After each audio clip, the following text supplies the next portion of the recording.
Hello. Hello, everybody. There I am. Oh, hang on. Let me adjust that real quick. There we go. Yeah, so I decided not to go with the model today. Well, I would say probably just for the kit building stuff, just because I kind of just want to be a little bit of a lazy fuck today. Also, hang on, let me see here. Let me try to fix this real quick before we get going. Okay, let's see here. There we go. Also, hello everybody. Hi Lilac, how are we all doing today? I had a little bit of a fucky-wucky before I started the stream. So there's a reason why my caps here are kind of black. Because I didn't close this all the way, and half of the bottle spilt. Luckily, I still got a good bit for panel lining.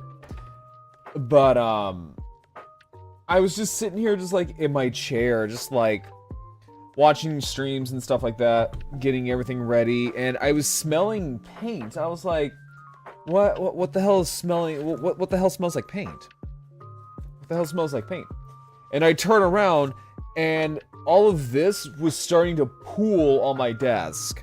So I was just like, oh shit. So yeah, I accidentally spilled my panel lining ink, and half of it was on my desk, so luckily we still have enough to detail the models. Luckily the Zoid in question is black, so we don't really necessarily need to panel line the majority of this guy. But I thought, you know what, I'm feeling kinda there today, so, because we'll still play Dino Crisis. Like, that is something that won't change. Right? So that's something we won't, that won't change. We're still gonna play Dino Crisis. But we're just gonna chill out here today before we just jump into the scary stuff. So, yeah, so right now we are going to be building the, what is this? The RMZ Command Wolf Irvine custom. So it's something that's been on my backlog, and it's also the only Zoid that is still in my backlog for now. Because over the course of this year, we're going to get a lot of Zoids. We are getting a lot of Zoids, so Zoids will be coming, just not for a bit.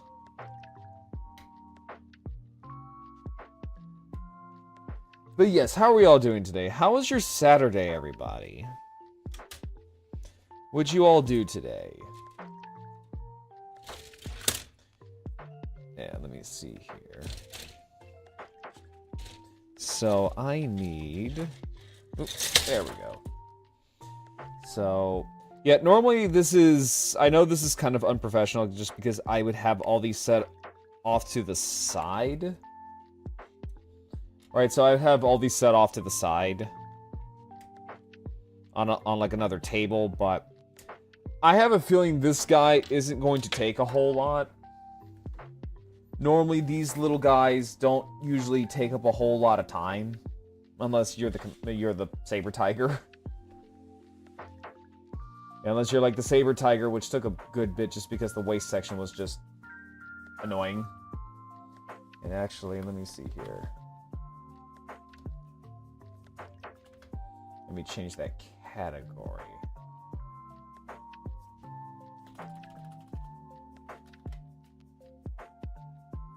Give me a second. There we go. There we go. Okay. But yeah, so we're gonna kind of take things just a little bit on the easy side, just because I kind of just woke up like an hour ago, because I took a much longer nap than I needed to. Yeah, because I took a much longer nap than I kind of needed to, so... yeah, so we're just going to take things a little bit slower today. Before we just jump into all the crazy, scary, jumping out, you know, kind of crap, like dinosaurs coming to get your booty hole. Which... I am very, very excited to play Dino Crisis because... So Dino Crisis was a game that I never really got to play as a kid. Mainly because I wasn't allowed to play scary games growing up. But also... I was a little bit in the young department when the first two Dino Crisis games came out. And after kind of like... So I was doing a little bit of, like, research on Dino Crisis just because of the fact that, you know, it's Dino Crisis and, you know, kind of have like this little bit of nostalgia for it. And I was doing a little bit of research about it. It's apparently it's a little rough. To say the least, it's a little rough. Mainly just because apparently I think Capcom cranked that out in just a few short amount of months, right? So like just a few short months, mainly just to capitalize on Resident Evil, and then also at the time the popularity of Jurassic Park, because I believe at the time, right? So I believe at the time Dino Crisis came out. Resident Evil came out, obviously, but also I believe the Lost World Jurassic Park, the second movie, came out. If not that, then it was very fresh on their minds. Like it was still very fresh in the public zeitgeist that these dinosaur movies are a hot commodity.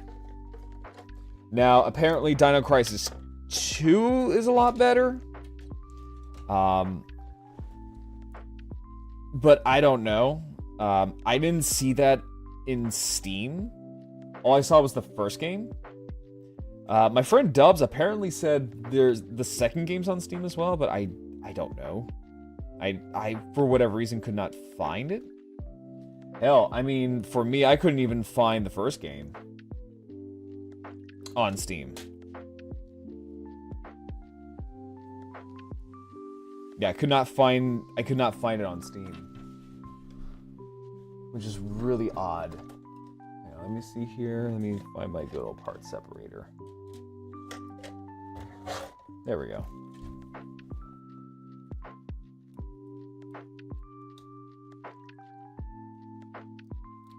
Now, there's also funny enough, is that there is a third Dino Crisis game. And that is, from what I know of, is that apparently that's the Dino Crisis game that a lot of people don't really like to talk about. Because, I mean, like, honestly, the concept of mutant dinosaurs in space sounds ridiculous. I mean, I'm not going to beat around the bush. Right? I'm not going to beat around the bush. Like, the concept alone of, like, these mutated dinosaurs in a derelict space station sounds a little ridiculous. But also, it could work if you know, try. I mean, like, you know, kudos for creativity, if I'm gonna be honest. No, kudos for creativity on that one. But yeah, no, like, it didn't land. And apparently that kind of killed the franchise for a bit. Which is funny, because there is a cult following for Dino Crisis. Like, there is a fan base for it. Like, people seem to really want Dino Crisis. Or at least get, like, some form of, like, remake, remaster, just something. Because, like I said, it's there. Like, the fan base is there. Which is kind of surprising. Just because of, well, kind of how out there it is. You know what I mean? Like, it's kind of out there. But hopefully we do see that, because, like I said, there's a re-release of the original two games. But also it's kind of funny that Dino Crisis 3 is not there. Only the first two. Which is kind of saying a lot. And then, and if you look at Dino Crisis, yeah, no, it's very, very much trying to capitalize on It's very, very much trying to capitalize on Jurassic Park. Well, the plot for the original Dino Crisis game is kinda sorta like Jurassic Park, or at least kind of sort of like what Jurassic Park kind of did for dinosaur-ish kind of material, and that is theme park. Hey Genesis, how you doing? How you doing there, buddy? But yeah, so like it's so basically kind of how I'm doing good right now. We're building a Zoid, and then afterwards we're gonna build, or not build, but afterwards we're gonna play Dino Crisis. Also, Genesis, please enjoy your stay. Genesis, thank you so much for becoming a Parkus. Thank you. Enjoy your stay. But yeah, so basically, Dino Crisis kind of followed what Jurassic Park kind of set, basically, right? That is like dinosaurs taking over a insert facility here. It could be a laboratory, mostly a laboratory, an island, a theme park, etc., etc., etc. So they clearly did try to capitalize it.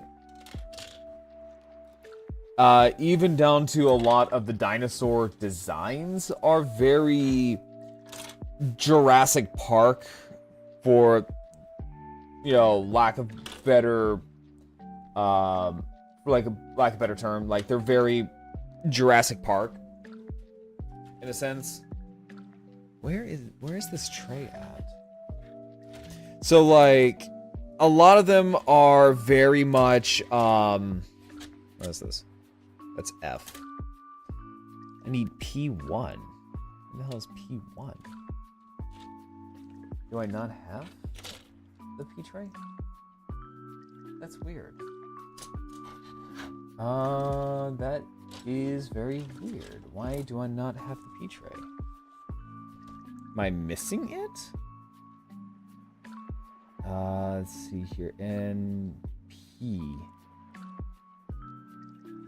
I was gonna say, am I missing a whole fucking... Am I missing like a whole fucking thing? Oh wait, no, it's right here. No, it's the polycaps. Okay. But yeah, as I was saying, a lot of the dinosaur designs are very, very Jurassic Park kind of adjacent. Like the T-Rex just looks like Rexy. The Velociraptors are very much the Velociraptors from Jurassic Park. Now, what is interesting though, so also hi for anyone who's new, hi, I am also an amateur paleontologist. But yeah, so basically what's interesting about Dino Crisis, and I believe it's Dino Crisis 1 or 2 that has this, it has a kind of like an old retro styled Therizinosaurus, which it is very, very, very, very, very out of date by our understanding of the animal. Because I believe at the time when this game came out, I believe it was the late 90s. I believe we didn't quite know. I don't think we, at the time, did not quite know what Therizinosaurus looked like. Or at least had like a concrete idea of what it looked like.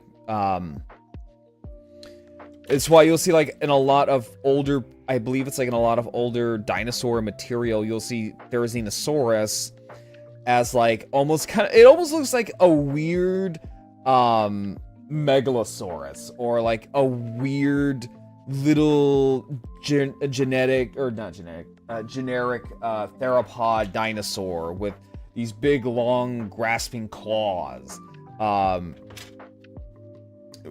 Which I believe that is kind of what we kind of only knew about the animal until relatively recently-ish. Don't quote me on that. I do not quite know. My knowledge of Therizinosaurus is not the best in the world.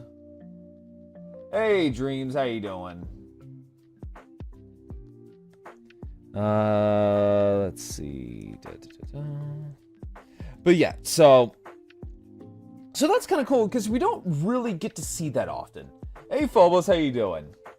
So we don't really get to see too often of, like, a retro style Therizinosaurus, because most of the time when we see Therizinosaurus, it's usually what we know of the animal looks like today. You know, the big, giant, pot-bellied turkey, basically, with the big, giant rakes for fingers. Hell, even Zoids kind of dropped the ball on the Therizinosaurus. Did you have a server again? I do. Just use !Discord. But yeah, so, hell, even Zoids did this as well, because the Death Razor. Yeah, Death Razor is a Therizinosaur. But again, at the time, we didn't really know exactly what the hell this thing looked like. It's the same thing that goes for things like Dino Crisis. We really didn't know what Dino Crisis looked like for the longest time. Except for just this big giant, like, these big giant arms and claws. So, again, it is kind of cool, though, that we do get to see a window of what these animals, or what we thought these animals looked like from back in the day. But yeah, no, like, the Death Razor, yeah, it's ugly as sin. But the Decalto Dragon, it's magnificent. It is kind of funny, though, that we have a Therizinosaurus and a Parasaurolophus making a dragon. I will never find that not funny. I think that's such a random, like, a really random-ass choice. And also, it's kind of funny, because today I was watching, I was actually, funny enough, watching videos about dinosaurs today. Surprisingly. But it was about things like Ionosaurus and other ceratopsians, because my knowledge of ceratopsians is not, like, the best in the world. Most of my knowledge when it comes to dinosaurs and dinosaur research is, what is it? Tyrannosaurids. So things like, you know, Tyrannosaurus. Yeah, I know, right? Shocker. But yeah, but things like, say, Tyrannosaurus, Albertosaurus, Gorkosaurus, Proceratosaurus, Dilong, Guanlong, you know, Tyrannosaurian dinosaurs as a whole. That's typically where my domain is. Again, shocker that the T-Rex VTuber, you know, he has a hyperfixation on Tyrannosaur evolution. Which, honestly, it's really, really fascinating. Like, it truly is just a fascinating group of animals. There we go, God. And speaking of fascinating, let me put this together real quick. Oh. Hang on. I was gonna say, I think we have... Hang on, let me ban this bot here. Let me see here real quick. Give me a second.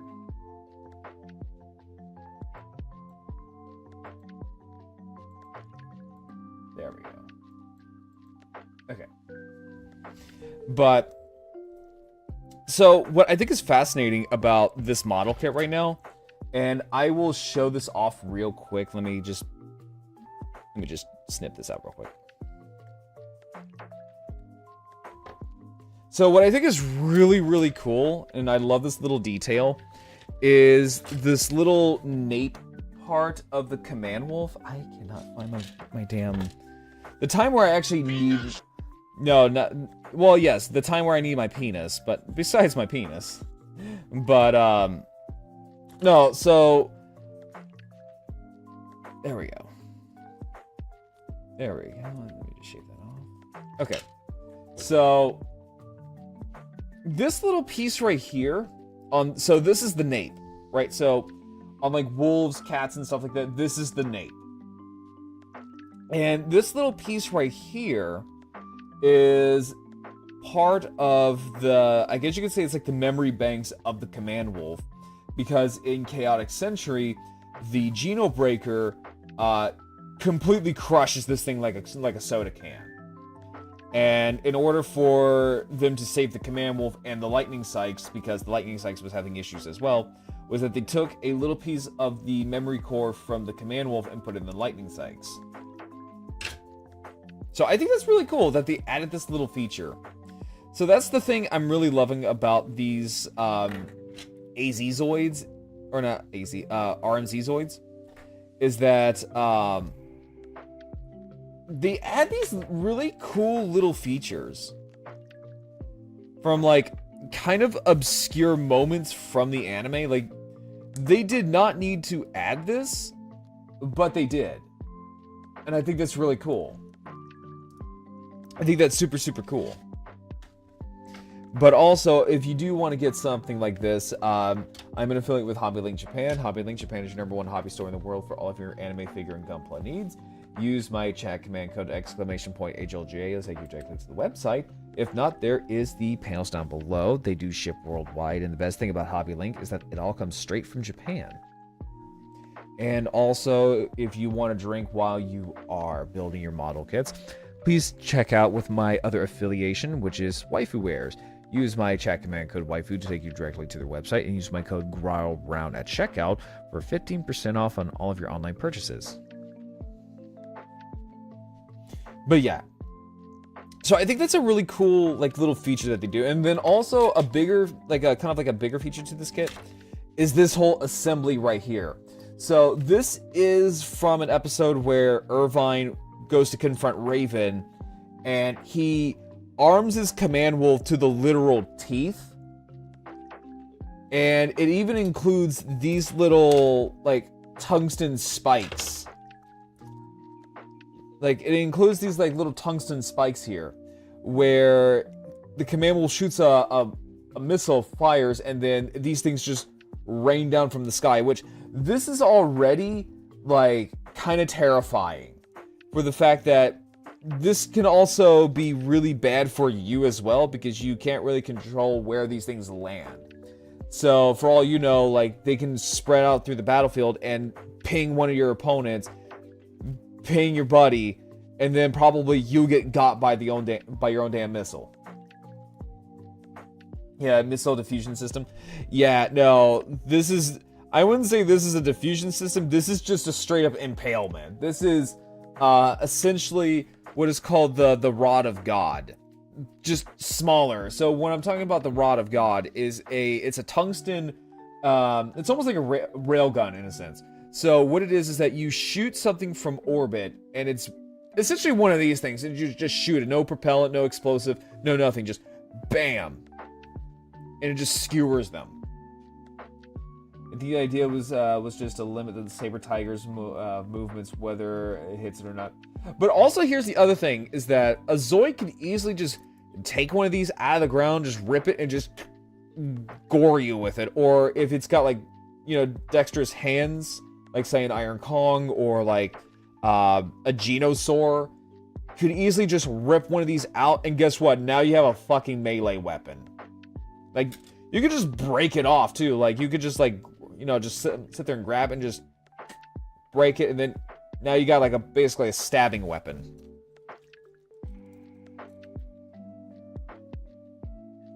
Which, I don't think they really thought this through, if I'm gonna be quite honest with you.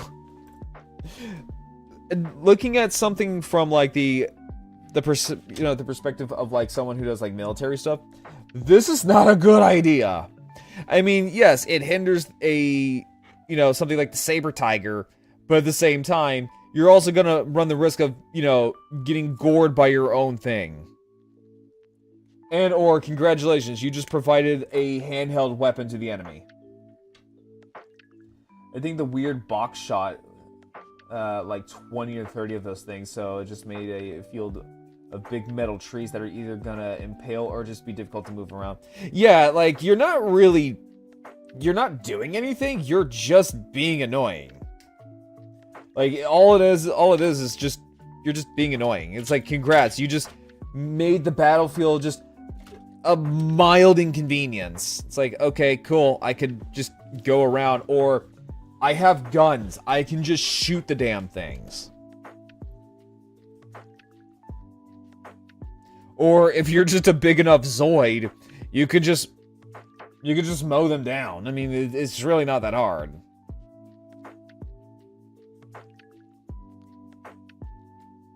Eight. And the weirdest thing about this is that Zoids had a weird fetish for this thing too. Like, they seem to really love the idea of this weapon, because I've seen several Zoids in the animes use this thing. It's like, you guys were really proud of this one, weren't you?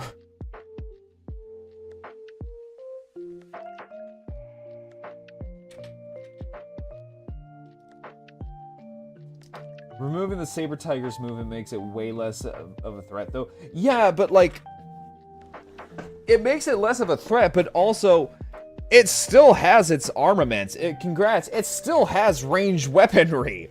You just got rid of a leg.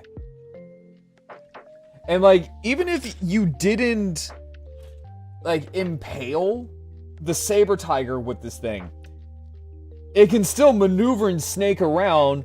And then also, if your pilot's good enough of a shot, you can sit there and snake around these metal trees while you're, you know, gunning down your opponent. So it's like, you just really didn't do much.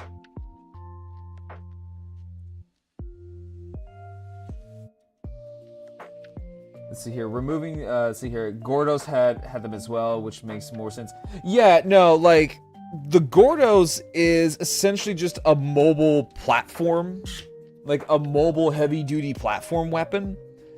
So that would make more sense, but the Command Wolf is all about being, you know, maneuverable. Like, that's kind of its whole shtick.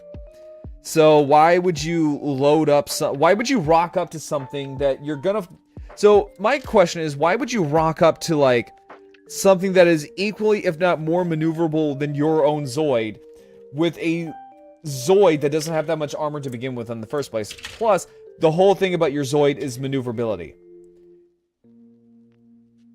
Like, realistically, you should probably just rock up to, like, I don't know, like a Gordos or Gojless. You know, something with a little bit more maneuverability.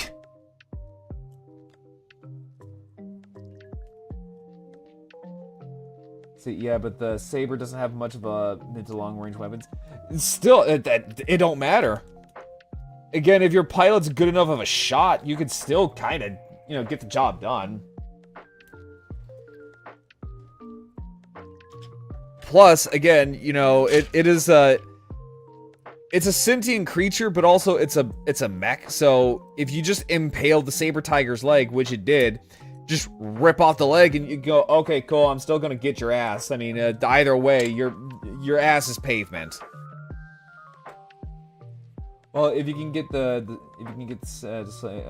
Goros can take out the Saber with its large weapons. Exactly, but that's the problem, is that you have a pretty meaty little tiger who is pretty, like, the whole thing with the Saber Tiger is also, it's very maneuverable. So you got this tiger going up against a big giant stegosaur, who, the whole thing is that the Gordos' whole thing is to bunker down and just start laying waste with, like, artillery. With maybe some bit of, like, mid-close range weapons, so that way you're not entirely fucked.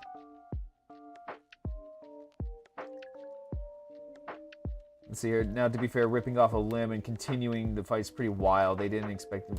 Well, yeah, but also Raven didn't really treat his Zoids like, you know, like an actual sentient creature. He treated them like machines.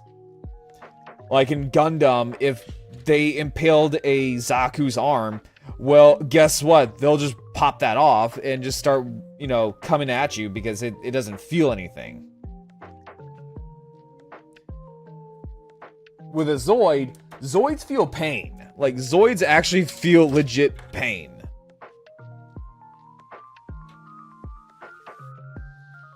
So the fact that the Saber Tiger ignored the pain and just kept coming, it's like, okay. Okay, cool.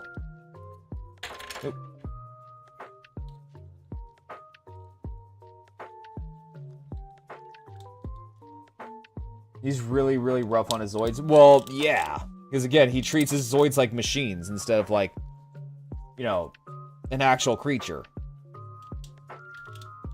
Which also, speaking of like that kind of stuff, that did happen in Gundam. Where, basically a Gundam ripped off its arm and then just started beating a motherfucker with it. They had to make a Zoid special for Raven in the manga, so he and Shadow wouldn't kill it. Yeah, that's the Führer. Was that the Führer Shadow Edge? But yeah, so in Mobile Suit Gundam 08 MS Team, during the battle between I forgot the main character and the Goof Custom. Basically, what happened was that he ripped off the arm of the EZ-8 and just started to just wail on the Goof Custom with it. Yeah, his custom Führer. Which, honestly, I kind of...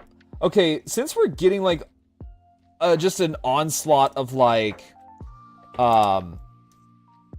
Since we're just getting, like, an onslaught of, like... What? Anime-exclusive Zoid kits, which... Honestly, I love that because we never really got that. So what I'm getting at is that... So, Kotobukiya has these Zoid kits that are exclusive from the animes, right? So, like Lena's Gun Sniper, for example. They would do one run, maybe two, if you're super damn lucky. And then that would be all. They would not do another run. And then the aftermarket prices for these Zoids would go through the goddamn roof. Let's see here. And then now they are completely, like, re-releasing these things, which, thank fucking Christ. So, you build Gunpla and Zoids? I do, yes. I do. I am a massive fan of Zoids. In fact, Zoids is my all-time favorite anime series. Love Zoids. And Gundam. I love Gundam. And I have a massive backlog of Gundam kits. I'm also starting to build Warhammer minis. Because I'm also a massive, massive, massive fan of Warhammer 40k. Also, if you ever use Citadel paint, always make sure to put them in the soap water when you're done, because you don't, trust me. Trust me from experience, you do not want crusty, hardened paint brushes. To be fair, we didn't get reprints of one or two, but ShowPro wanted their prices and Koto stopped making them. Wanted their piece and Koto stopped making them. Oh wait, really? I've done kit bashes? I have, yes. In fact, actually, where is he? Where is he? This is my first ever really, like, real kit bash. So, this is my little Hormagaunt from Warhammer 40k. And I used Death Leaper arms. And what I did was that I painted to make it look like Showa-era Gigan from the Godzilla series, because I'm also a massive fan of Godzilla. Let me take a look at this real quick. I could probably get hit another. There it goes. Yeah, so seems they've reached an agreement. Yeah, because like I mentioned, a lot of these Zoid kits that were exclusive from the anime, their aftermarket prices were completely fucking nuts. In fact, sometimes with some of these Zoids, they would even triple the price of what they originally went for. I think a good example is, I want to say, is the Death Stinger is a good example, because I've seen the Hiltz Death Stinger special, aka just the anime colored version of the Death Stinger, go for like cuckoo amount of money. Another one is Lena's Gun Sniper. Lena's Gun Sniper, the Hiltz version of the Death Stinger, and Harry Champ's Darkhorn. All of those were fucking bananas on the aftermarket. Another one that is also that went like through the roof is Irvine's Irvine's Command Wolf and Lightning Sykes, but also the Saber Tiger Schwartz custom. That one is so hard to find, and I had it one time. It broke, and I've been wanting one again for a very long time because that was like from my very, very, very, very first anime convention. Yeah, Sykes. Yeah. Yeah, the Lightning Sykes and his Command Wolf are super, super expensive. Yeah, and then they're also going to re-release that Sykes as well, which, thank God.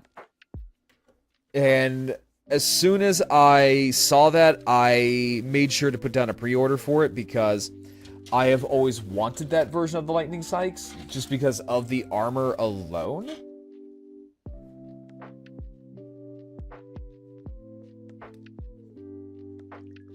Yeah, just for the armor alone, I've always wanted that Lightning Sykes. Now, granted, there are some Zoids that they have released that are exclusive from the anime that they can kind of cheese around, like, say, the Liger Zero is a good example.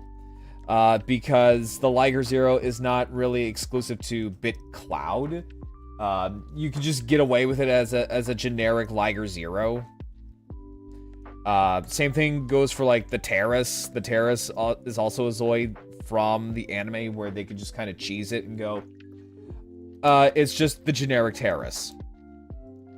Or the Command Wolf, especially the Command Wolf. But also I have a feeling they would have reprinted the Command Wolf anyways because Command Wolves are a fan favorite. A lot of fans love Command Wolves. Discord must be having a stroke. I can't join. It's fucking weird. Wait, really? Hold up. Are you serious? Hold up. Let me see here real quick. Hang on. Give me a second here. That is weird. Use the chat command code !Discord. That should do it. Yeah, that should do it. If not, then I will just post a link to it. Yeah, a lot of Zoids and animes aren't unique. It's why Kodo just used the original Battle Story box arts and stopped mentioning the animes. True, and then, like you mentioned earlier, Phobos, I think they came to an agreement, which, yes, thank you so fucking much. No, seriously, it's annoying to get some of these Zoids on the aftermarket. I think the rarest Kotobukiya Zoid I own, I think is the Command Wolf Imperial Custom, because I can be honest with you guys, there ain't a chance in hell that thing is getting a reissue. I'm gonna be flat out honest, I do not think that thing is getting a reissue. And I lucked out on finding one on Mandarake for a fairly decent price. But yeah, no, so if you're trying to get to the Discord, try just using the chat command code !Discord. That should probably work. If not, just let me know and I will post it in the chat. But yeah, our community is a pretty chill little bunch. We're a pretty chill little lot. So yeah, because like dozens of people have had Liger Zeros and bits. Yeah, and that's the thing. Like even the CAS armor, it's really not all that special. In the battle story, they had them everywhere for the most part, so they could just cheese it. But nowadays, they're starting to slowly, and again, very, very slowly, trickle out anime exclusive Zoids. However, because it's Kotobukiya, I don't know if they will do reruns of these things. So if you want them, get them if you can. Things like the Iron Kong, like I'm still kind of mulling over the Iron Kong Schwartz. Just because of the fact that I really love Thomas Schuvaltz.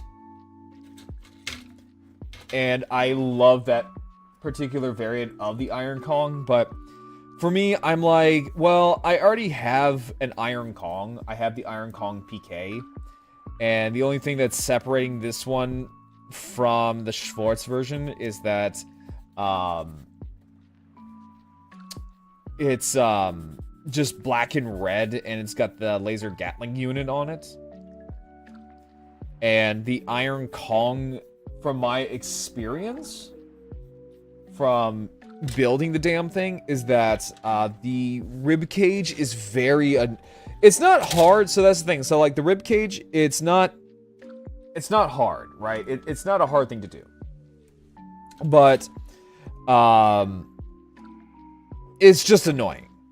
It's just very annoying, and you have to follow the instructions very carefully, because you could be, you know, taking apart the rib cage, putting it back together, taking it apart again, putting it back together again, taking it apart, putting it back together. Like, I built it on stream, and that was mostly what happened, was that I wasn't really paying attention to the instructions all that well, surprising.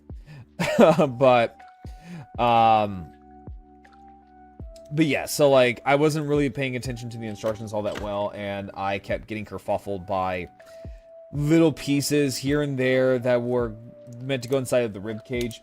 The other thing is the posable fingers, because the Iron Kong does have individual articulated fingers, which is the bane of my existence. I'm looking at you, Jesta. Master Grade Jesta. Yeah, it's the bane of my fucking existence. I hate articulated fingers on a model kit. The only one I've had a pleasant experience with is the Perfect Grade Gundam. The Perfect Grade Gundam Mark II. All my other experiences with the, with posable fingers can eat a dick. No, seriously. They can eat a dick.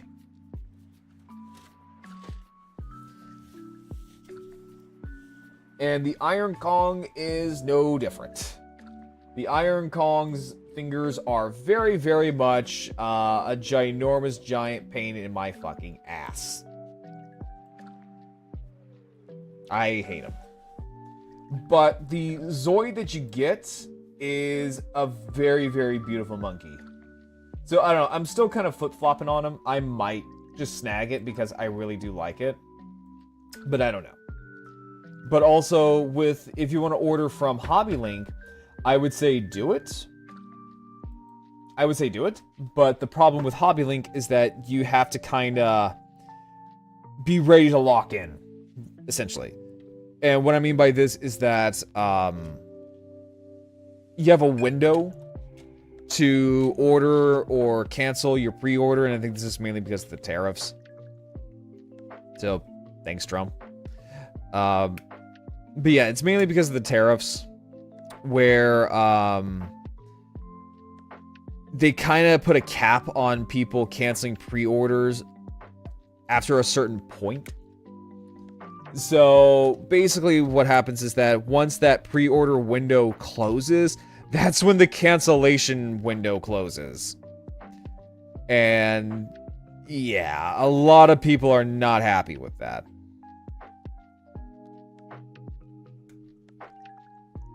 Yeah, a ton of people are not happy with that. So, let me see here.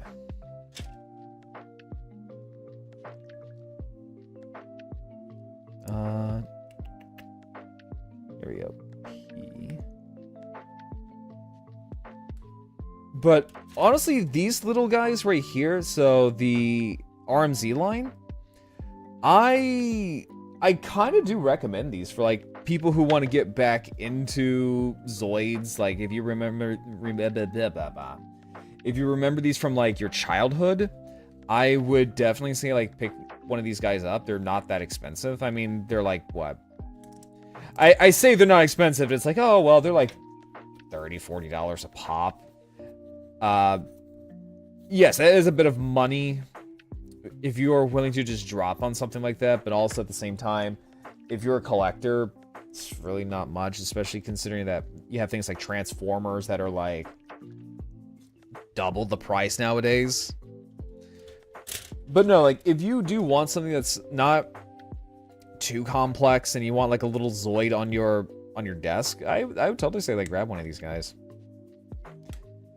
Because right now they are dropping, I think next month, I want to say. Next month or...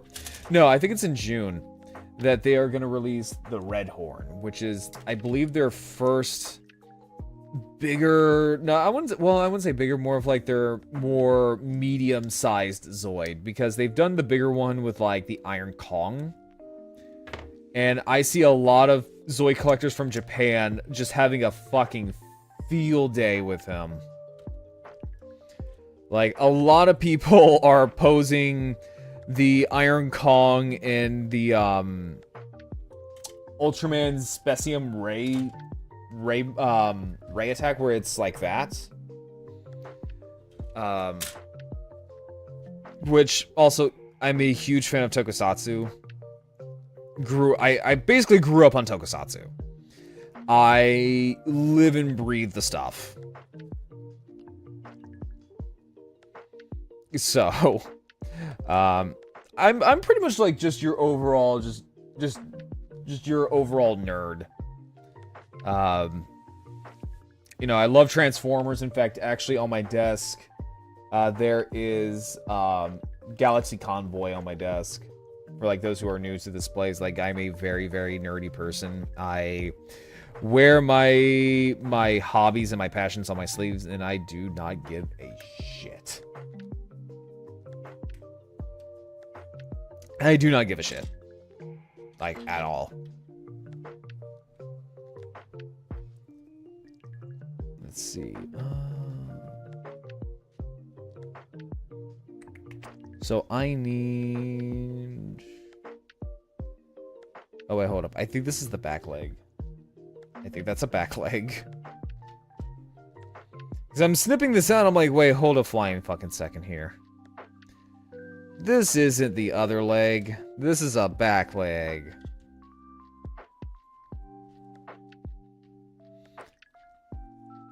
But I'm also very curious to see, like, what Zoids... But I'm also very curious to see, like, what Zoids come after this initial wave of RMZ Zoid kits. Because we're almost done with the initial rolling out wave. So, we only have, like, a few left. I know the Heldegunner is one of those Zoids that are coming out later. Which is a Zoid I am really looking forward to. Because the Heldegunner is a really interesting little guy. It's a lizard. They say it's an iguana type, but it's just a standard, fair lizard. It's really nothing all that special, but it has a really cool design. And it makes me wonder, are we going to get the Heldegunner in... Well, it's more of like, what colors are going to come out first? Is it going to be the standard Dylos color scheme, the nice gunmetal silver or gray with the red canopy and all that good stuff, or is it going to be the Nyx color, which is just the deliciously sick black and lime green combo? Which I am a whore for anything that's from the Dark Continent. I love the color combination of like lime green, like uber bright, in your face lime green and black. It is just disgusting, and I love it. Yeah, I love the Dark Arm. Then again, I'm also very much an Imperial person. I love the Gylos Empire. I love the Gylos Zoids.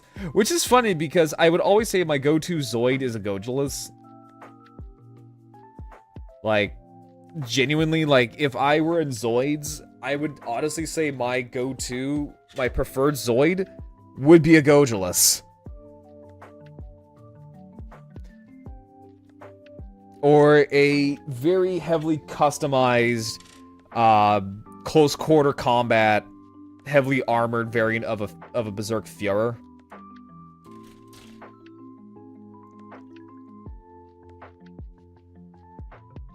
Because that is the style of combat that I love so much. Is just close quarter combat.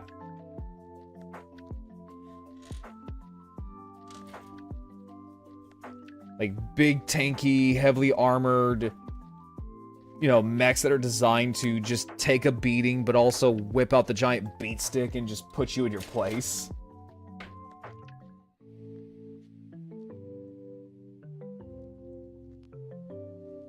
Let me see here. Let me see here. Is this... Okay, so then that is... Okay, so that is not that.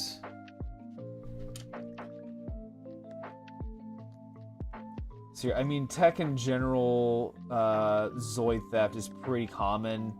To steal one and repaint it. Honestly, yeah. Honestly, yeah, no. Have, like, an Imperial... Ooh, you know, I kind of want to see what that would look like. I would love to pay someone to customize an HMM Gojulus in, like, Gylo / Nyx colors. Or hell, even just in my T-Rex colors. Yep, and here we go. Here's where things are gonna go halt. Because I decided to be a dumbass and pop out all of the leg joints. That's okay. You know, this is fine. I put things together without any instructions for a living, technically. Also, we're about to go on ad break baby jail here in about a couple of minutes for those who are not subscribed. I'm gonna make an orange HMM Goji and give it chainsaw hands. That would look really fucking gnarly. To this day, right, so to this day, I still would love to see a, I would really, really love to see an HMM Spinosapper. I feel like a Spinosapper would just look really, really fucking rad as an HMM Zoid. But I also know that the Spinosapper is kind of an obscure little bugger. Even by the battle story standards, it's still kind of an obscure little guy, but... Fuck, man, I really want a Spinosapper. Because it's this really cool little retro-styled Spinosaurus with chainsaw sails. Oh, did you see Keyshawn's drawing of a new... I did, yeah, I retweeted it, yeah. So, yeah, so that is a spine... So, it's a Dark Spiner... dressed up as, I believe it's Spinosaurus mirabilis, which is the new Spinosaurus that has been discovered and named. Basically, what it is that it's, so far, in terms of Spinosaurus, now this is something that's going to be, and I will pull down my Hammond Collection Spinosaurus just to kind of like give a little bit of an example. So basically... So, what we have now is that we have two different types of Spinosaurus, not like two different types of Spinosaurus sauridae, or Spinosaurids, but the actual Spinosaurus itself. So, things like, say, this guy from Jurassic Park 3. So, this guy right here from Jurassic Park 3, this is what we know as Spinosaurus aegypticus. Now, the new one that's out right now is Spinosaurus mirabilis. which means the miraculous spine-sailed, I believe it's like the spine-sailed lizard. Now, the difference between Egypticus and Mirabilis is the skull. So, this is, just work with me here. I know this is not accurate. I know this guy right here is not accurate at all to what an actual Egypticus looks like. So, if I remember correctly, so the skull structure here for Egypticus is more robust, whereas Mirabilis is a lot more slender. And then also, this one doesn't show it. Hi, Tabby. How are you doing? Welcome in. I'm actually talking about dinosaurs right now. How you doing, Tabby? Welcome in, everyone. Welcome in. My name is Grarl Brown. I am a T-Rex VTuber. I am a variety streamer. I talk about model kits like Zoids, Gundam, Warhammer. I talk about Kamen Rider, dinosaurs, you name it. And right now, we are talking about the new Spinosaurus because Phobos mentioned that there was a art piece of the Zoid Dark Spiner done up as Spinosaurus Mirabilis. But yes, welcome in, everyone. Welcome in, welcome in. How am I not following Tabby? I thought I did. Okay, there we go. That's weird. That is so weird. Okay, there we go. Fix that. But yeah, so we're just gonna talk. There we go. So, like I mentioned, so Egypticus' skull is more robust, whereas Mirabilis is more. It's more thin. It's thinner. But what separates the two is that, and it doesn't show here on this one because this is a very out of date interpretation of Spinosaurus, but the actual Spinosaurus would have a longer snout, but also it would have a small little crest here on the top, which is something that the Jurassic World Rebirth Spinosaurus has. Now, Egypticus has a smaller little crest on his head. Now, Mirabilis has this long unicorn-esque style casque, or all the different intents and purposes, a horn. But it's not a horn. It is a crest. It's something similar to that of, like, say, cassowaries or guinea fowls that have those crests on their heads. Now, what it was used for, we don't know. We don't know exactly what Mirabilis used that crest for.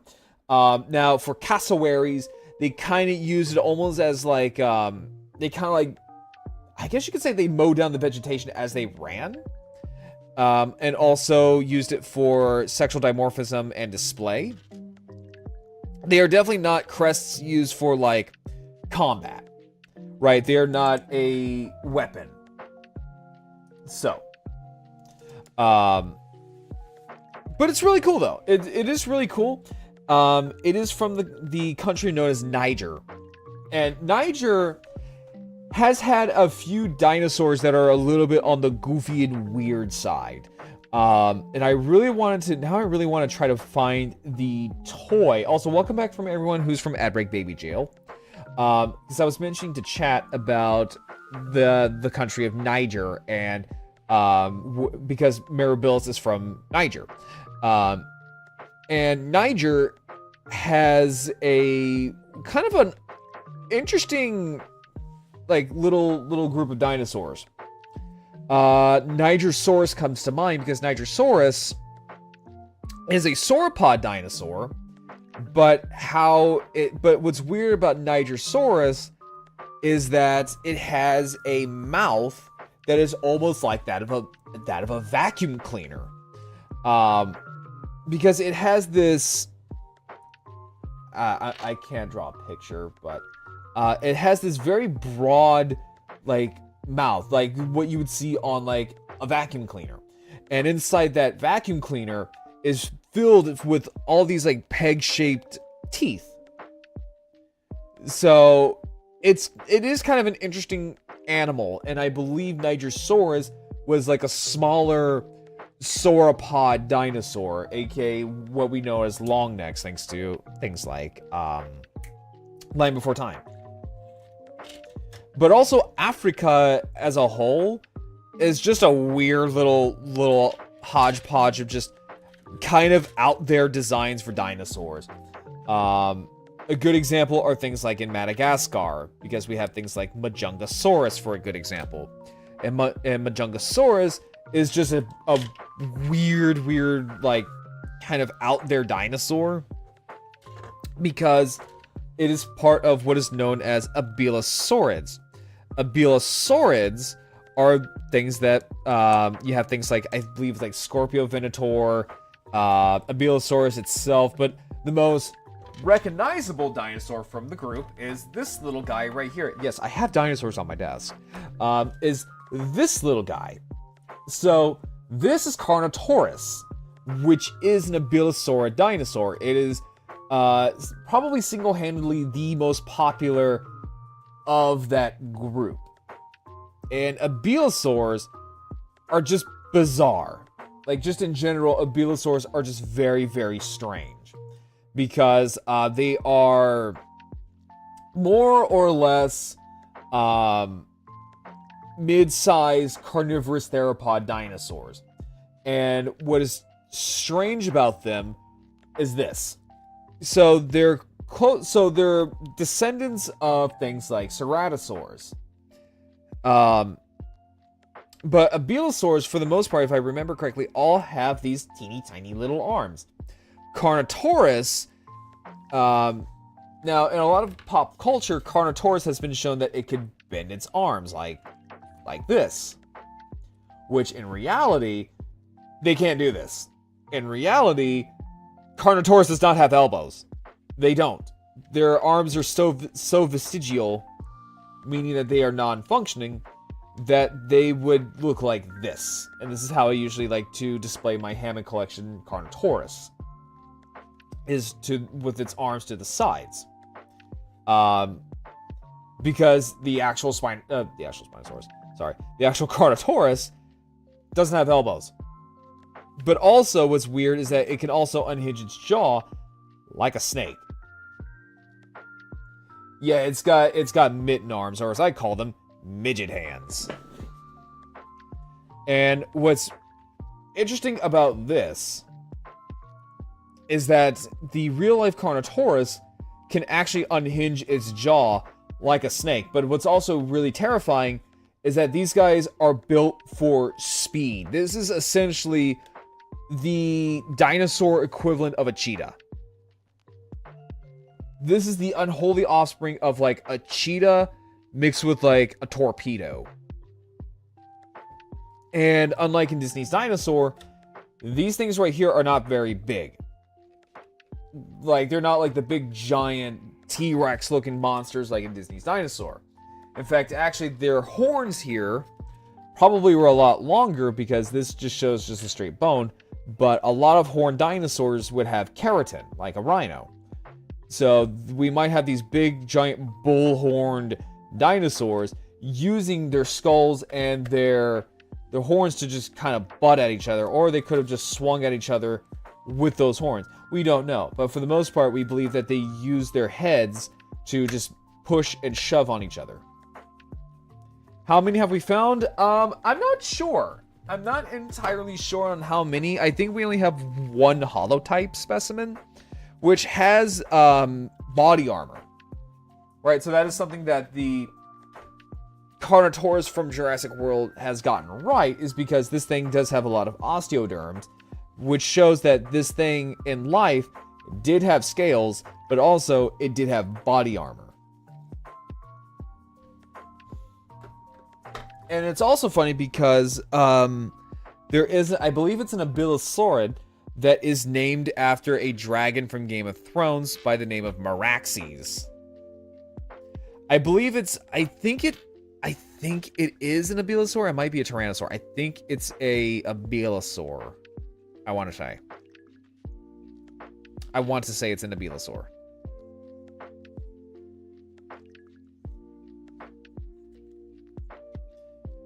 Which, yeah. So this is also why I love Zoids so much, is because Zoids is also just like an anime series that has gift wrapped itself for me, especially since I was a very dinosaur obsessed child.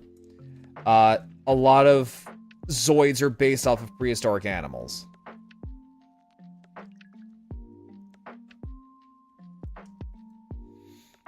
There we go.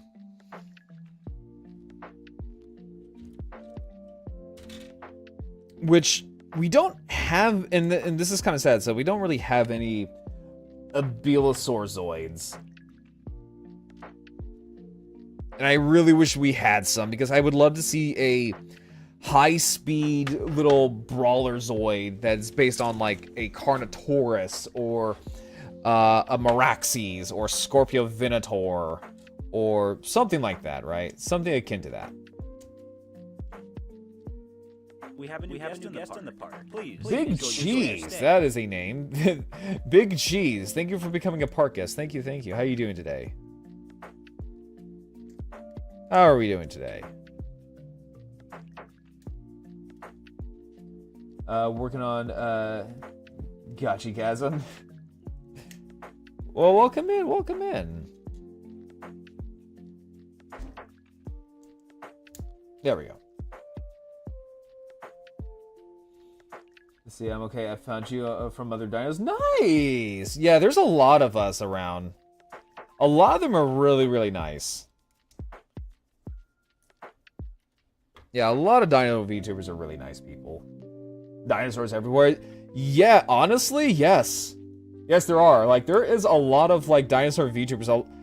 A surprisingly amount of dinosaur VTubers.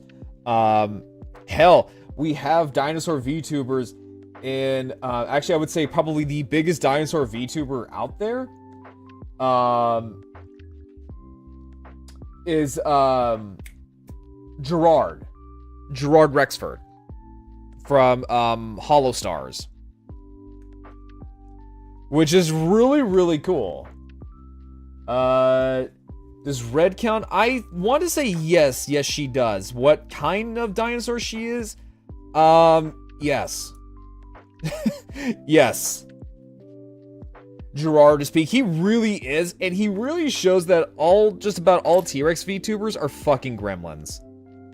Like, there's me, there's Terrorizu, there's I think a couple of others that I'm trying to remember. But they're all like a bunch of little gremlins.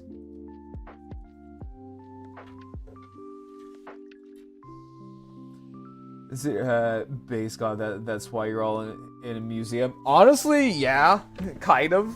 I guess you could say so. Like, there is like an entire Discord server that is just chocked full of dinosaur VTubers. Hell, there's, and it's also, now the one thing I will say is that I also really love seeing, like, non-dinosaur VTubers as well.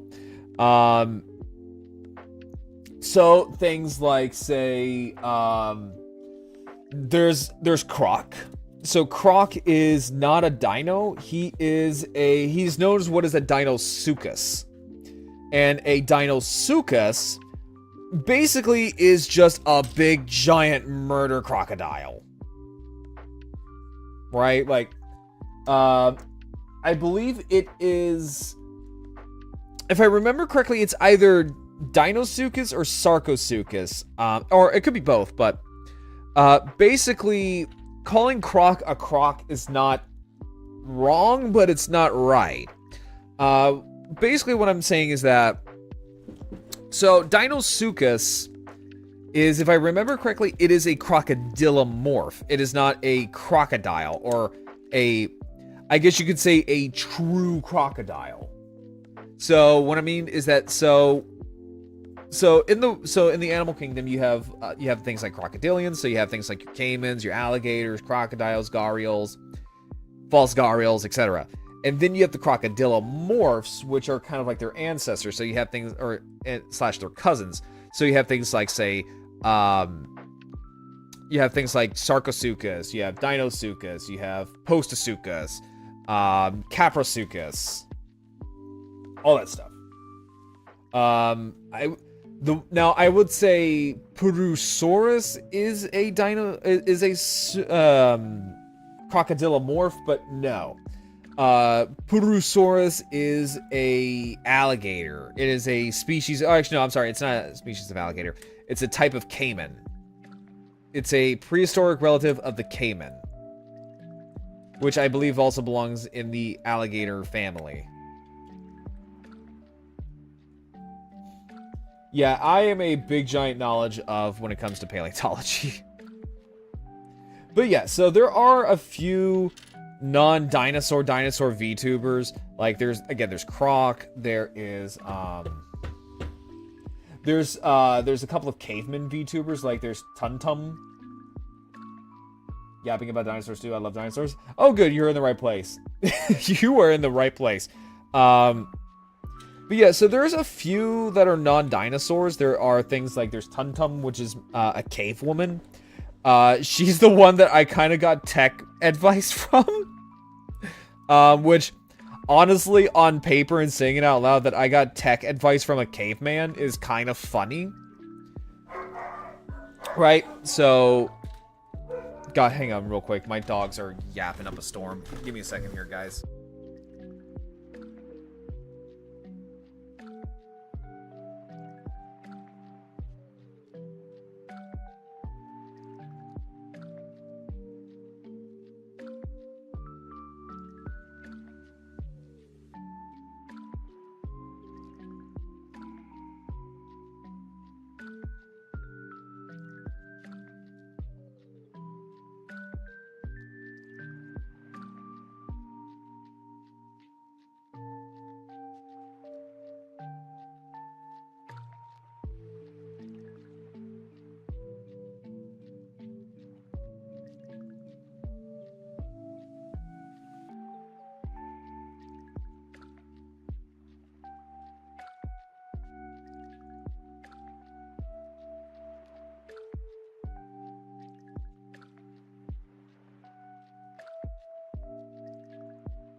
Sorry about that. You gotta love huskies. I should say you gotta love huskies with like a bunch of other dogs. I also went ahead and got myself a little snack. Got me some peanuts. Okay, so, but yeah, no, like there's a lot of us in like the whole little sphere of like paleological themed and paleological adjacent VTubers. I think there's even like a I want to say there's an Archelon VTuber too. I know there was a Coelacanth one a while ago, but sadly I believe she graduated. And she had a really cool design too. But also funny enough, there are actual paleontologist VTubers. Like my good friend Damien Verde, who I collabed with yesterday.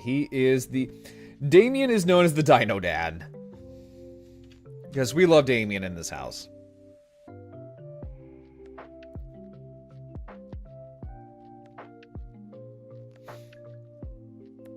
And then you got me, who's just kind of in my own like little corner. Oh god. Excuse me. Are there stegosaurs? Yes! Actually, yes there is. There is a buddy of mine, his name is Stegoleaf. Like, let me give him a shout out.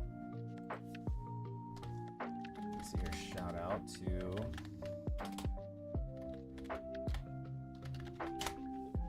There we go. Yep, go check out Stegoleaf. He's a real cool guy. But yeah, like there is some. There is Ellie Tunes. We love Ellie here. She is a hyperactive little Latina stegosaur. Really sweet bean. Really, really sweet bean. And she's also a stegosaur.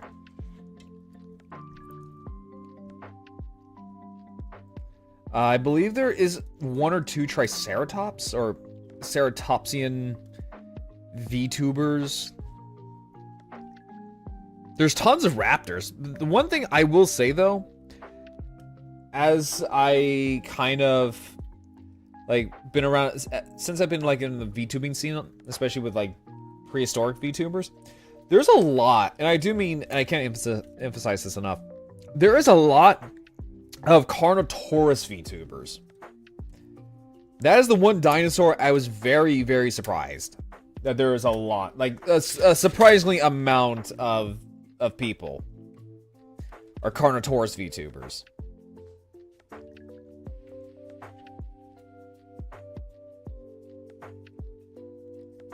Like my good friend Cup of Kathy, she is a tiny little ankle biter of a Carnotaurus, and we love her for that. No, we love Kathy. Let's see here.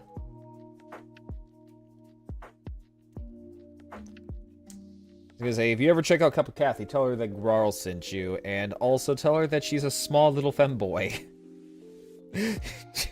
tell Kathy she's a very small little femboy.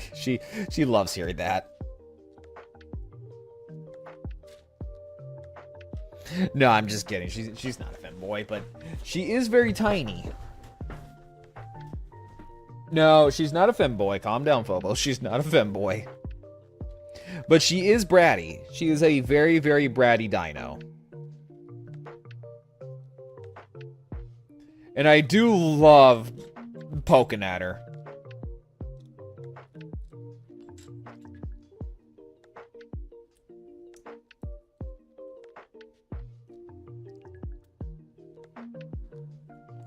Oh, hey, there's Stego Leaf. Oh, no, so someone was asking if there is any, if there's any Stegosaurus VTubers, and I said yes. Go check out Stego Leaf. He's a really good guy.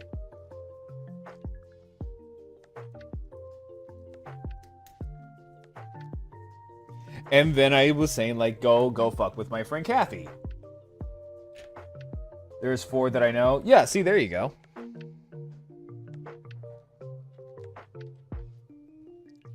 Yeah, see, Stego's got you.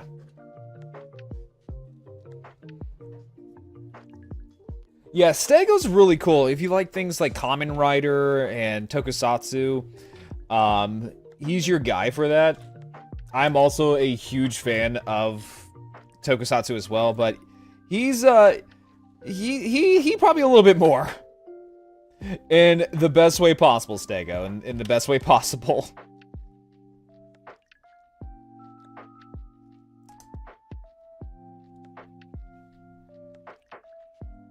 See it myself, Cactusaur. I think I've seen Cactusaur pop up a couple of times. I think.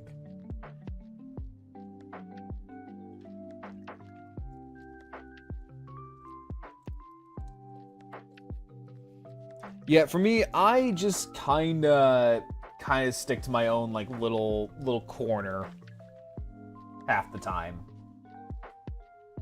See, oh, I didn't introduce myself. I'm a rat tuber. So, with the name called Big Cheese, I would kind of think that you're a rat. I'm just saying. With a name like Big Cheese VT, I would probably assume you're probably a rat. Or, you know, honestly, with how VTubing is, I would probably think you're some kind of VTuber with a block of cheese for a head.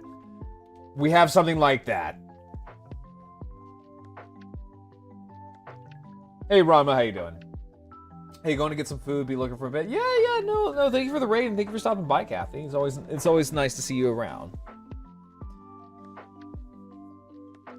Yeah, no, like, there's generally a lot of people that, you know, will have things like, there's a guy here that has, like, a fucking lemon for a head, and his name is Papa Lemon. It's like, gee, what do you think he is? It's like, no, like, honestly, no, like, that's fine. Let's see here. I was meant to stream tonight, but something came up. Oh no, I'm so sorry, Stego. Hopefully everything turns out fine. Let's see here. God, my dogs are going nuts. Yeah, hopefully it's nothing too bad.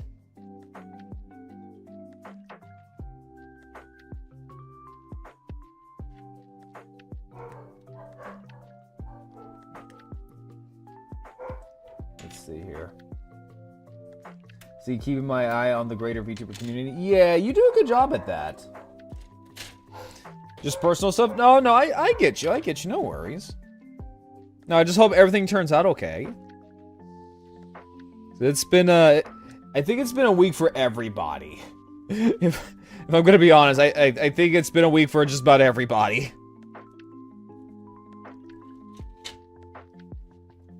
See, I can't wait to join you as a VTuber. Yeah, because you're debuting like sometime, what, like in a couple of months?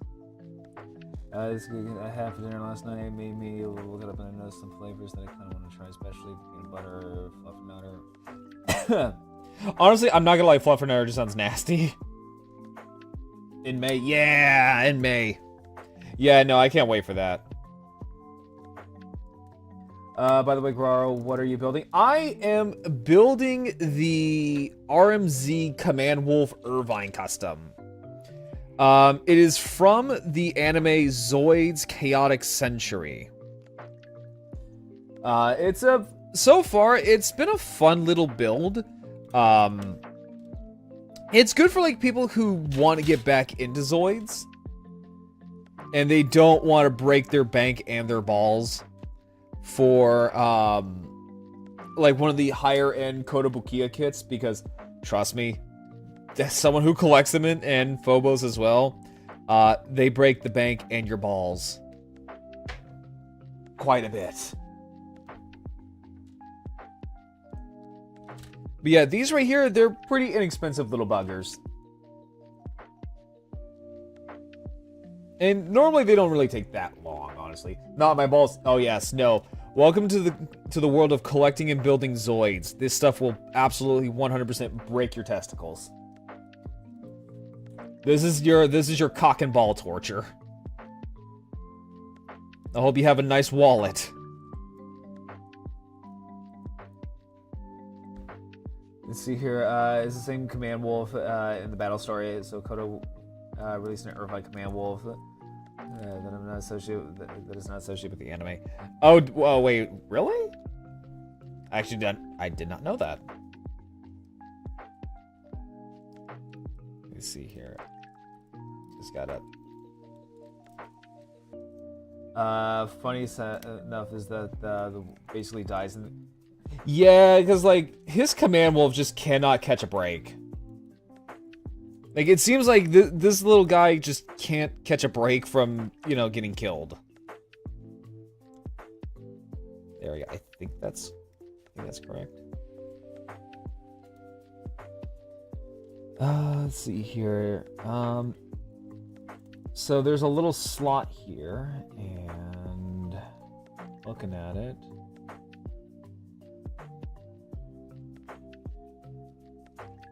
So I'm looking at it.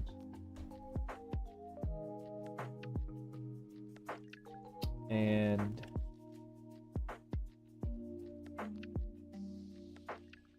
are they all the same? Hang on. You got instead of lightning sykes. I've never built a Zoid, but I built Gundams. Yeah, so Zoids are really these are really fun little kits. It's just because they are from Kotobukiya, they are kind of, well, they're both kind of on the expensive side and also on the very, very fragile side as well. But there are some Zoid kits that I do recommend to people if you do want to get into this hobby. Like, don't let it scare you off. Is basically it. Like, don't let the stuff scare you away from it. They are very, very detailed, but also I I guess you could say they're kind of like the... They're kind of like the equivalent of like a master grade. If we want to go by Gunpla terms, these are very much like master grades. Whereas, these right here are more on the lines of, say, high grades, right? So the RMZ-Zoids are more of like a high grade. The Kotobukiya releases are that of like a master grade or a perfect grade, depending on what Zoid you get. So like the larger Zoids, like say the Gogelus and the Salamanders, and the Kongs, those are like your perfect grades. They're big, they're huge, but they're also beautiful little display pieces. Like that is going to be like your showstopper. But things like, say, the Gun Snipers, your Mulgas, your Command Wolf, Shield, like your Ligers and stuff like that, those are going to be like your master grades. Some of them can be fun to pose, and they're great little display pieces. And then you got this line right here, which is fairly new. This is more of like your budget kind of Zoid, your high grades. If that makes any sense. No painting really. If that is something that you so choose not to paint, which I know some people don't. I like to be a little extra, and I like to paint some of my Zoids. Mainly the cockpits. The cores and the cockpits.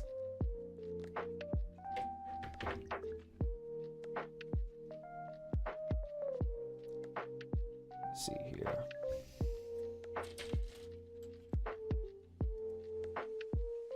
Oh, this is kind of cool. So they're like kind of molded in a way that they'll tell you whether it's like left or right. That is pretty damn neat. That is pretty damn neat. I like that, actually. I like that a lot, actually.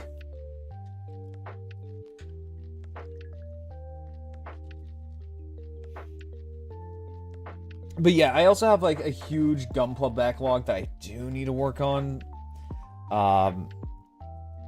I was kind of either debating on either building this tonight or the Dom, the Master Grade Dom.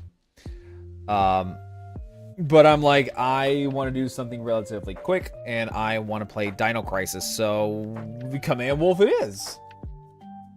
It just so happens that this is probably the smallest kit I have in my backlog right now.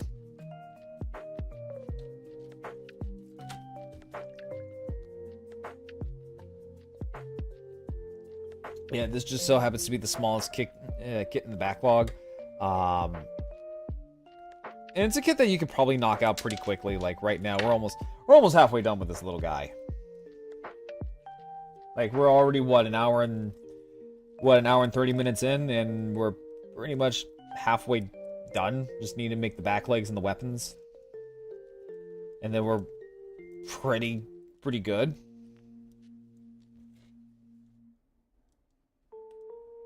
Oh, and then there's also the AZ Zoid line. The AZ Zoids are pretty much what you knew from like your childhood, right? So like your motorized kits and all that kind of crap.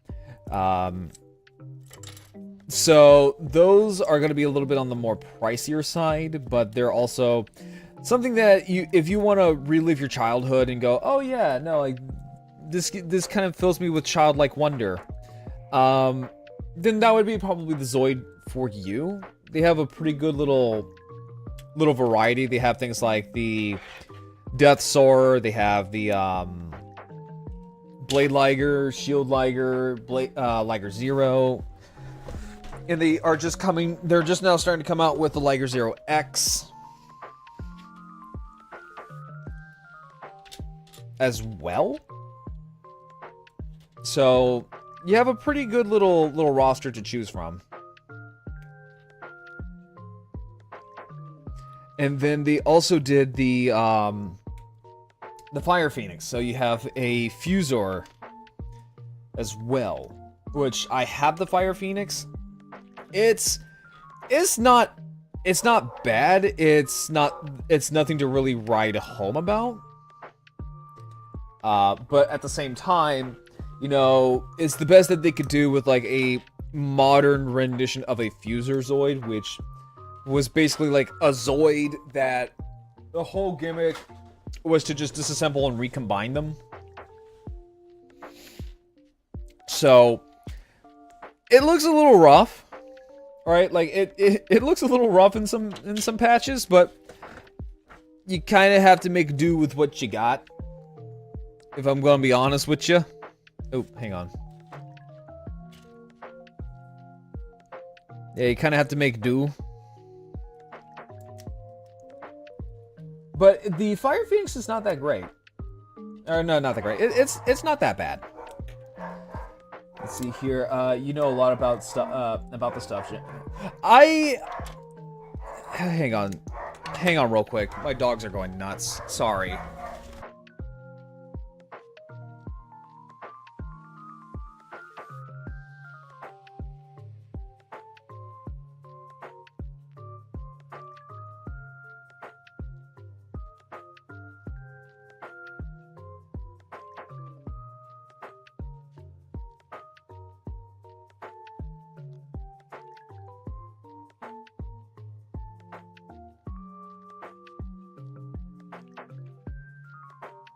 Sorry about that. Okay. I will say the new Fire Phoenix is nicer than the old one. Yeah, but also the new Fire Phoenix is kind of on the scrawnier side. Just again, because they kind of had to. They really didn't really have much to work with, if I'm going to be quite honest. But yeah, they tried to do the best with what they had, or what they had to work with. I'm happy that they it got both the Helix Blue and the Fuser's Red variants. Yeah, and that's always a nice one too, because then you can also probably slap the blue one on the X, which would look really kind of sick. I got the Phoenix because of the nostalgia, not because of the OG, blah, blah, blah, blah. It just kind of broke. I'm still surprised they lasted over decades. Yeah, like, if you could take care of, like, the older Zoid kits, they are some hardy little bastards, I will say that. Unlike, say, a lot of Transformers or, hell, even Gunpla kits. Can't really stand the test of time all that much. Okay, so that's weird. Because those are the oh! Okay, so you add the hoses on later. Oh, okay, I get it now. Really? Wait, really? You add these on later? Wait, seriously? That's weird. That's really weird. Let's see here. Yeah, yeah, I've got some Zoids from the early 80s. Yeah. No, same here. I also got some Zoids from the early 80s. Like, the stuff is pretty fucking hardy. If you know how to take care of it. Like, there are some outliners that have, like, the equivalent of, like, gold plastic syndrome for Transformers. So, things like, one that comes to my mind is the Seismosaur. The Seismosaur is an unfortunate candidate of what is essentially gold plastic syndrome for Zoids. Also think of the hydration.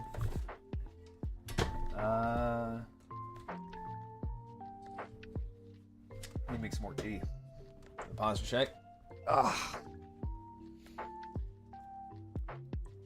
See, I took care of it and unfortunately it just broke. Yeah, and sometimes that happens. But yeah, the Seismosaur. So if you want a retro, I guess you could say retro, but like if you want a Seismosaur, be very careful, because if you get the wrong type of Seismosaur, it will crumble. Like mine, for example, it is in a bag. I took it out just to kind of just look it over, just to kind of see, like, you know, how's it holding up. A lot of the pieces were starting to fall apart. I even had to ask Phobos, like, hey, what are some good alternatives for, like, posable Seismosaurs? Because the leg joints on mine are starting to fall apart. And that's just because, for whatever reason, the plastic for that particular Zoid just wanted to go. Yeah, the black and red ones, aka the Fuser variant, is fine. The blue one is legendary. But yeah, the white one is extremely brittle. For whatever reason it may be, it is very, very brittle. That and Biokentro. I have gone through 2 Biokentros because, and again, not rough with it either. Like, I'm not, flinging around like a lobotomized chimp, but no, like, Biokentro also has this problem too, where it's just like, it crumbles to dust. That and the Bioraptors also just, for some reason, want to just crumble into dust. Like, I have stitched together both my Bioraptor and Bioraptor Gui over the course of, like, the decades that I have owned those things. And they're in such, like, sorry shapes. I do the best that I can. Yeah, no, I have gone through 2 Kentros. I have gone through 2 Kentros already. Yeah, the one that I have right now is actually my second one. But yeah, no, I've gone through 2 of them. Same thing with Gordoses. Gordoses as well. Like, mine just crumble. I have bought 2 Gordoses now. And luckily, I can just use the broken one for parts.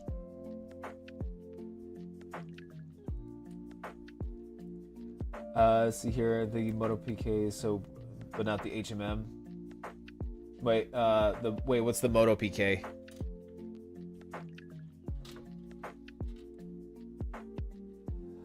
Question about your Discord, bud. What channel is okay to post? That would be in the collectibles. That would just be in the collectibles. Yeah, the server is pretty chill. Like, my server is a pretty chill little group. You know, it's just common sense. You know, just listen to the rules. Just don't do X, Y, Z, and you're fine. Like, we're a chill little lot.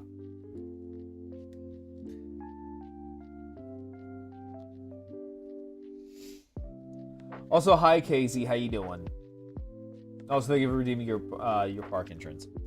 Let's see here. Takara motorized Ironcon PK. Oh, okay, gotcha.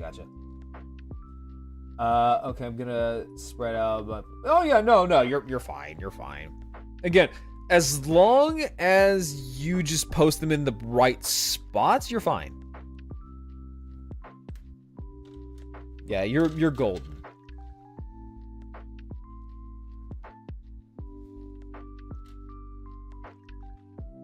Let's see here. I think that all of my Gordos are fine. I have like 4 of them. Yeah, mine, now granted this is also gonna be just chalked up to just me moving around a lot. That's probably why one of them broke, but yeah, no, like my Gordoses are like, I've had to cobble them. For one Gordos, I had to cobble 2 together. And I'm terrified to know what it looks like now. Like, once I get, like, my own place and everything again, I'm gonna unpack. I think the first 2 Zoids I'm unpacking is that I am going to unpack the Seismosaur and the Gordos first, just to kind of mull them over, just to see, like, if everything's okay. You know, make sure nothing's, broken. My mouse sensitivity is insane randomly. Ali is at work, not seeing it. Yeah, calm it down. I think you can just go to PC settings. If you just go to PC settings, I could probably walk you through it.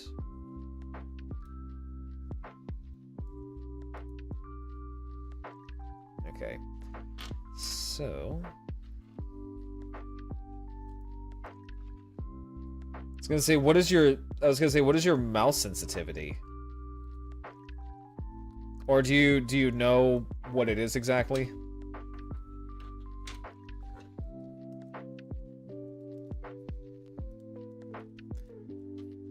Alright, there we go. I might glue that. This is my first time owning the RMZ Command Wolf, and I'm probably just going to glue this little piece in.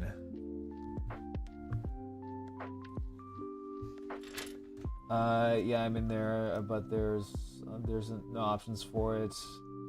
I would, okay, honestly, I would try to just Google how to lower mouse sensitivity. Like, that should be a fairly decent fix. It shouldn't be that hard.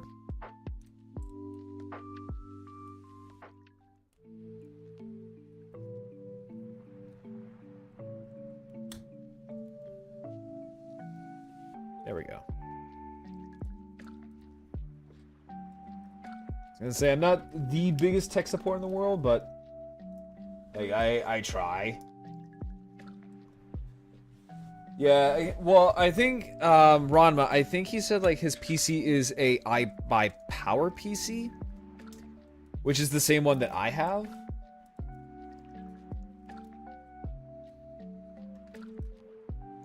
Which I don't think I've ever really had to adjust the sensitivity for my mouse. But also, we're, like, different people, so like my sensitivity could be very different from yours.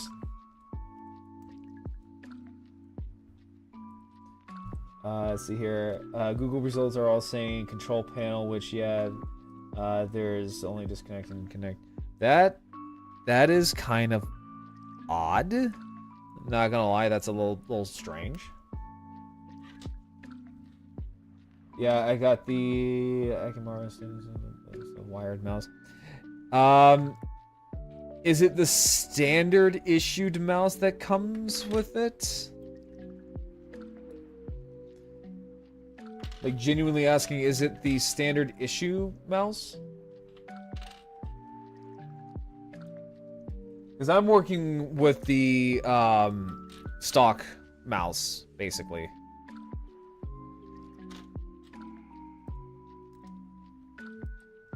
Okay. There he goes. Alright. There we go. There we go. Perfect. Okay. It's working great all day. Just spiked 5 minutes randomly. Oh, that's weird. Yeah, okay, so that's your stock mouse then.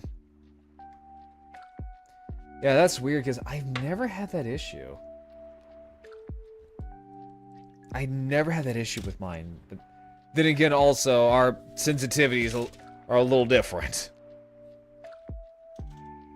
Like I said, mine could be a little bit different than yours.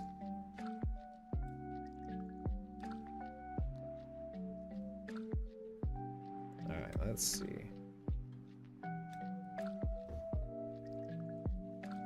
There we go. Pop out his paws. And that's the other thing, is that I'm seeing a lot of collectors really liking this command wolf. Yay! There we go.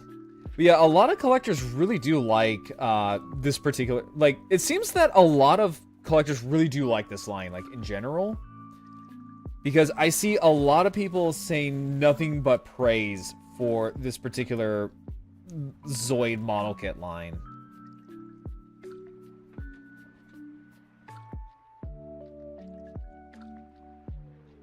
Like, legitimately everywhere I go, people are, like, praising these kits left, right, and center. I don't know if it's just because I am just looking just only on the positive side or what, but yeah, a lot of people seem to really like these.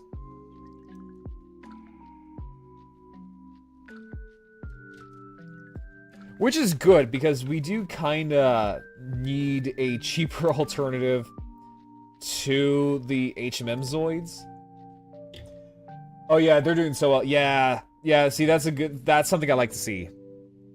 I like seeing Zoids actually, like, do well.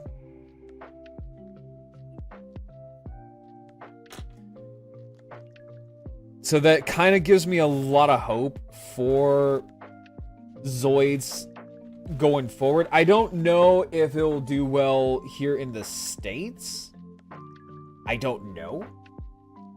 Because right now, Zoids has not had a good track history of modern releases. I think it's because outside of the sparse collab kits, this is the most affordable, easy to store Zoids lines. Exactly, yeah. So this is like propping up 4 other lines. Yeah, like so far from what I'm seeing is that Zoids has been on a bit of a high note just because what the AZ Zoids are doing really, really good. Oh thank God. Yeah, the AZ Zoids are doing really good. The RMZ Zoids are doing really good. The Kotobukiya Zoids have always been doing really good. Like, it seems like they are kind of going on, they're kind of like on the up and up.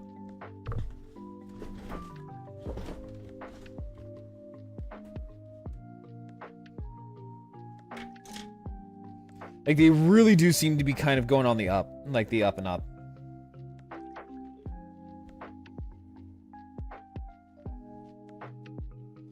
Or I could be wrong about the AZ line. But to me, it seems like the AZ line has been doing also really good. Oh yeah, we've never had 5 active lines at once before, plus the collab kits are... Yeah, like the collab kits have been going really good too. From what I'm seeing is that the collab kits are doing really good.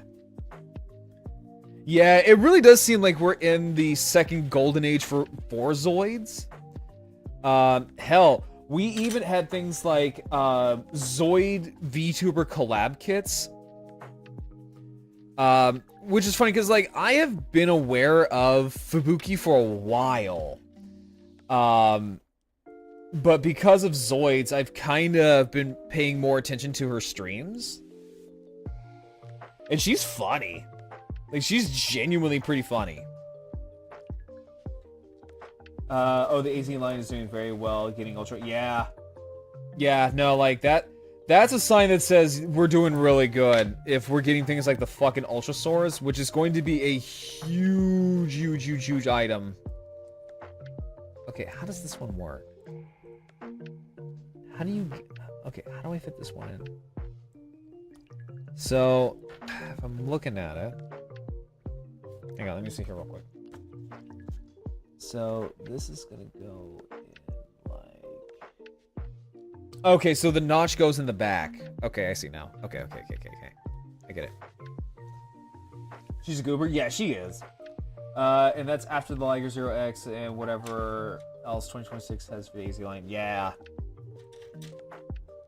No, it just makes me so happy. Just because I remember for the longest time, Zoids was just kind of like this obscure little toy line almost. That, was kind of like one of those things where it's just like, you went off of like the childhood nostalgia factor alone. But now, yeah, no, we're in our like second golden era. Like, it's nice. And then, like, with the Fubuki Zoid, it's making me want more HoloLive or more VTuber Zoid kits. Like, it really is.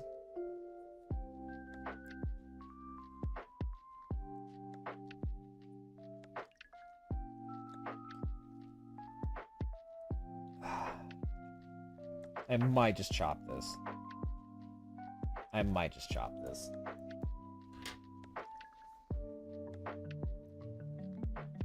Oh, well, probably not because of... Well, how the hell is it supposed to go in?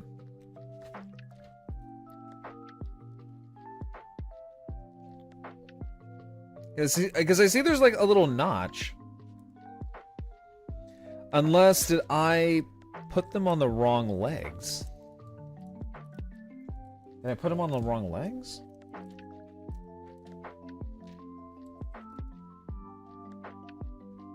I was gonna say, did I put these on the wrong leg?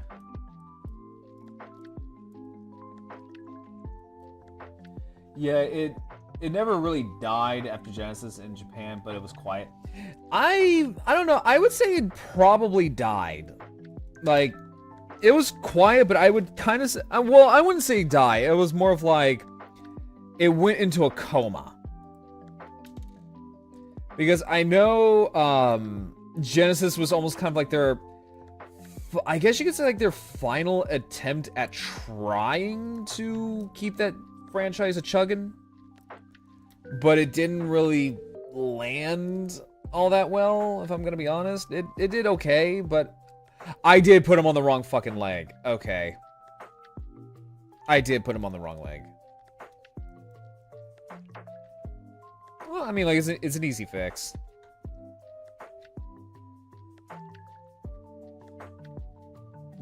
Yeah, the wild line had been selling out like gangbusters.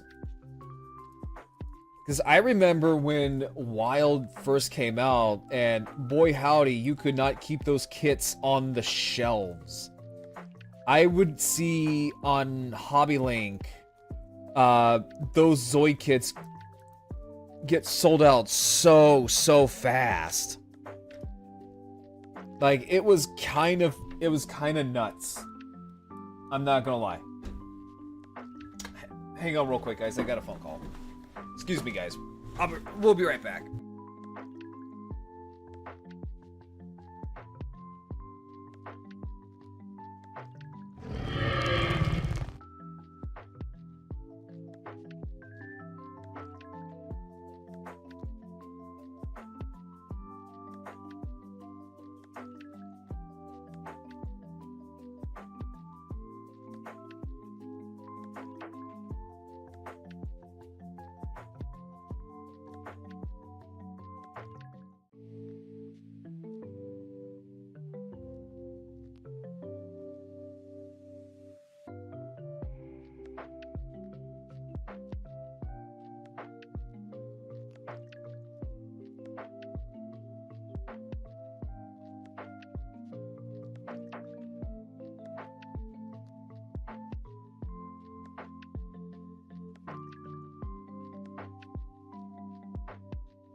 Alright, sorry about that, guys.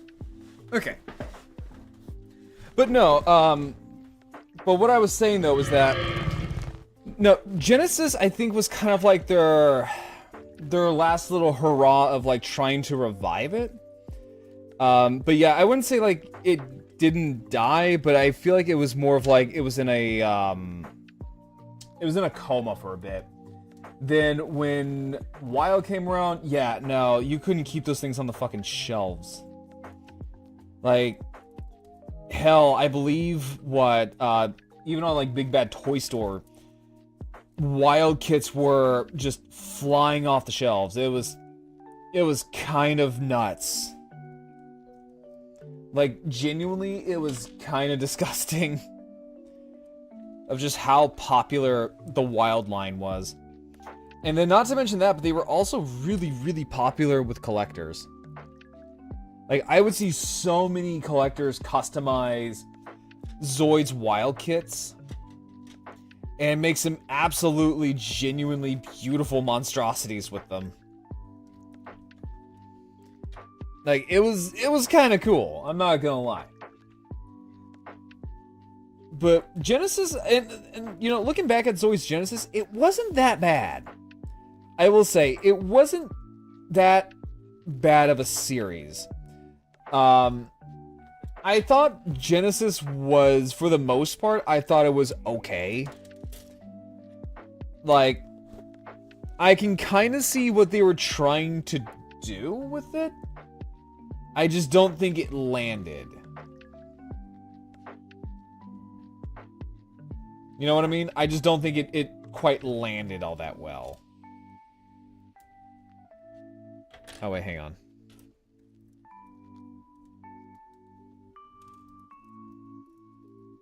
Because like, boy howdy, did they try.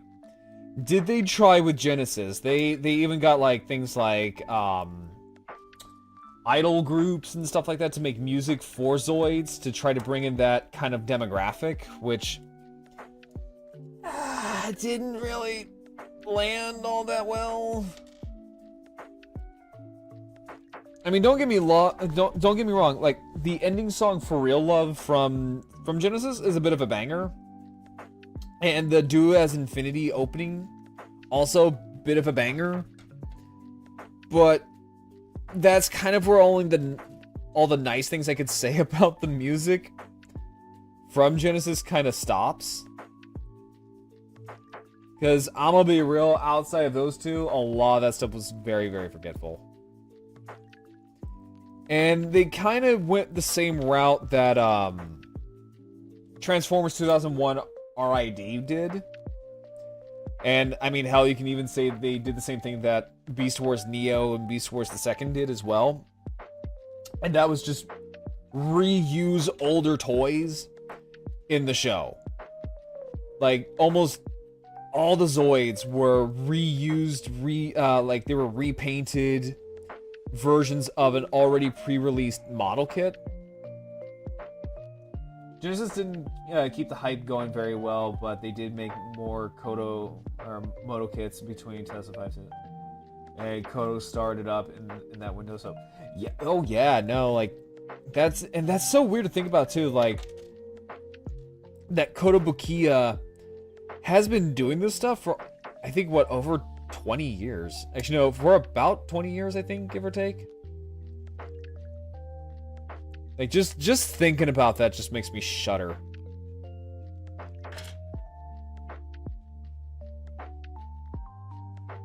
Like, just genuinely thinking about that makes me shudder.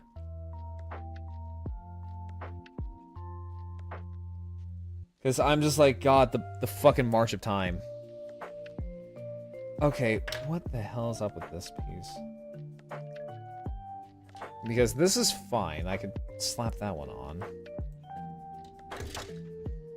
I can slap that leg on. But why are you being a bitch? Why must you be a bitch? Honestly, without the HMM line, yeah, no, like, keeping Zoids coasting, we likely would have gotten the 56 animes. Yeah. Like, yeah, granted, the Zoid, like, the HMM Zoids, yeah, they cost an arm and a leg and a kidney at times. I'm looking at you, the Gojulus. But they were also the reason why Zoids was even, you know, alive. You know what I'm saying? Like, it is the reason why it's still alive.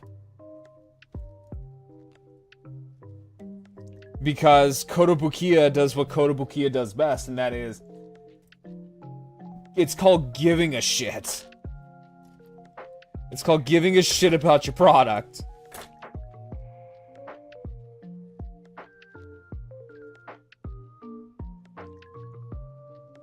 Let's see here.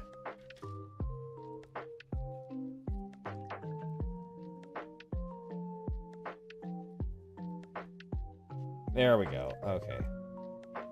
Luckily, this is an easy fix. Just finished recording all those lines, and episode 4 statement had more mic issues. Oh, I bet. No, like, you've been grinding away.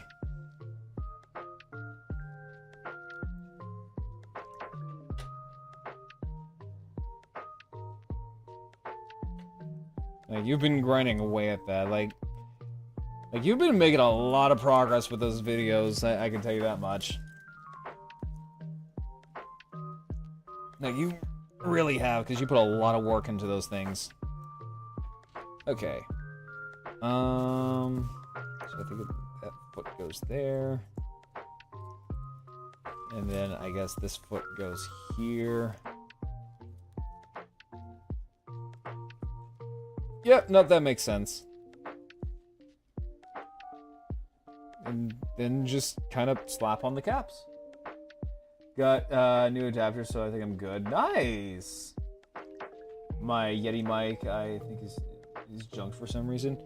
What I was gonna say, like, what's going on with your mic?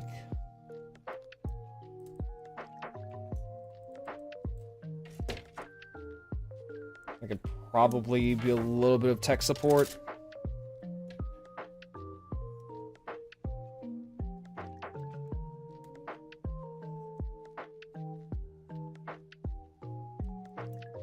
Okay. And let me pop this one. It sounds really bad, like really metally bad. Did you check your settings? Oh, there's the other cap. I was gonna say, did you check your settings?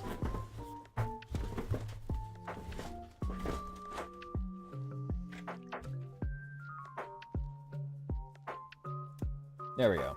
Okay. So let me go ahead and line them up. That is actually a really cool little command wolf.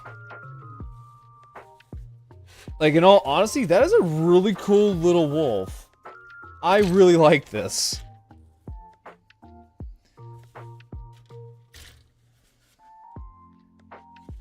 Oh, wait, hold up. These are the... Okay, so those are the back legs. Or... Hang on. Hold a second.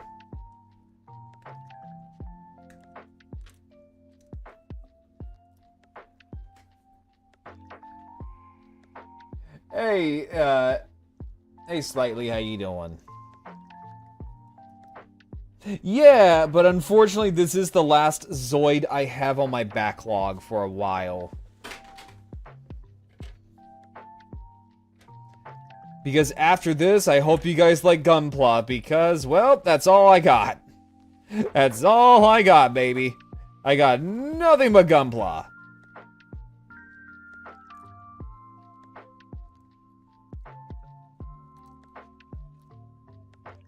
I literally have Gunpla for days after this. But I'm also going to be working on getting some more paint for my 40k minis. Because I am serious about doing the Tyranids.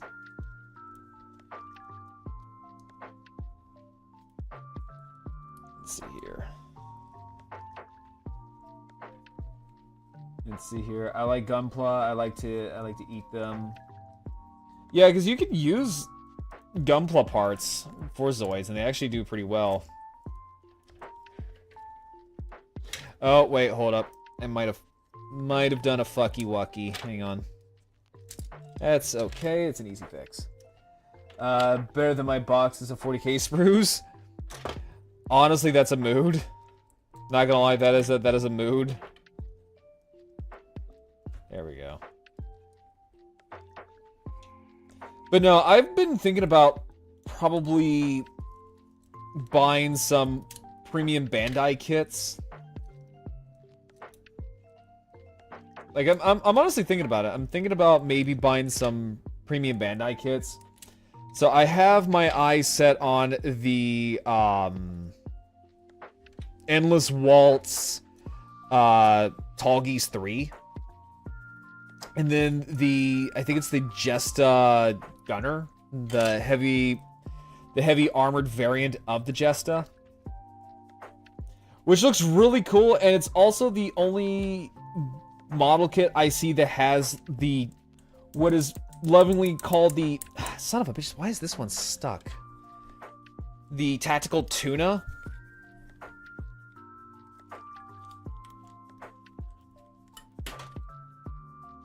Okay, that works too, I guess. Just break off. Because that thing was stuck. And now I cannot find that piece. Yeah, the... Let's see here, No, Ron, that it's the official one. It's the official Tall Geese 3, the one that's on Premium Bandai. I do want to get some third-party Gunpla. Because some of them look really, really nice. It's just they're also very expensive. Like, we're talking stupidly expensive. Okay, wait, hold up. Hold a flying tick. Hold on. Give me a second here. Let's see. And then, so, also this year, I'm gonna try to get the, I also want to try to get more,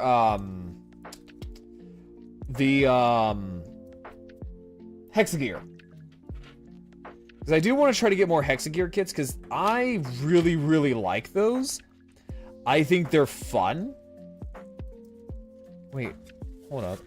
Is he supposed to? Yeah.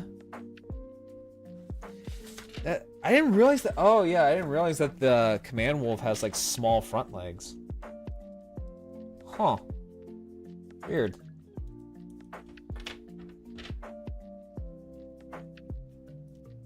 Okay.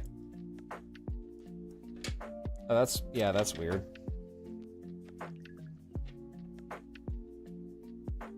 So he's got small front legs and large back legs. That is weird. But yeah, no, I do want to get more Hexagear kits. Because the Hexagears are really, really nice. I don't get them too often, though. Yeah, I don't get them too often. But when I do, I just adore them so much.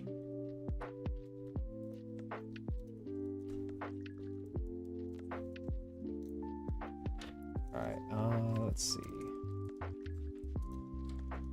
Yeah, okay. So I had it right the first time around.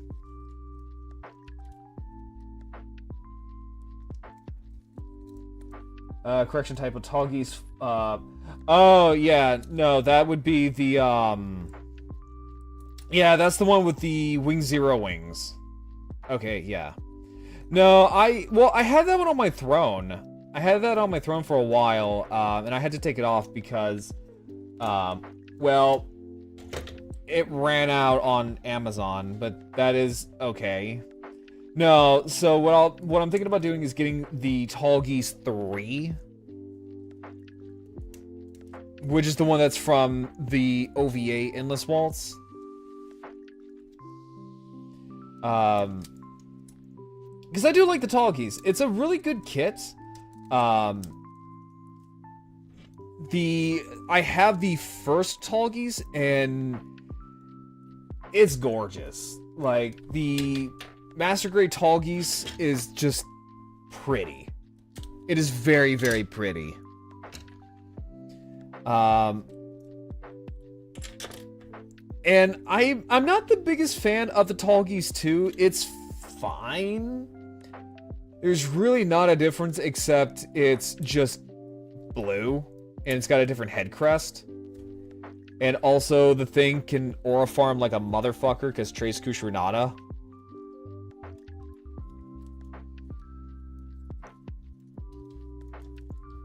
Okay, so I had it right the first time around. Okay. Hang on, let me try to find this missing piece now. Because I heard it ping off of a box. I heard it ping off of a box, so give me a second here, guys. Let me see here. There we go. Where'd it go? Where did this Please go.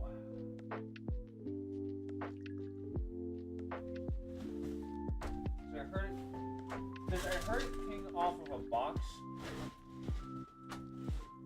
So it didn't get very far. Shoot.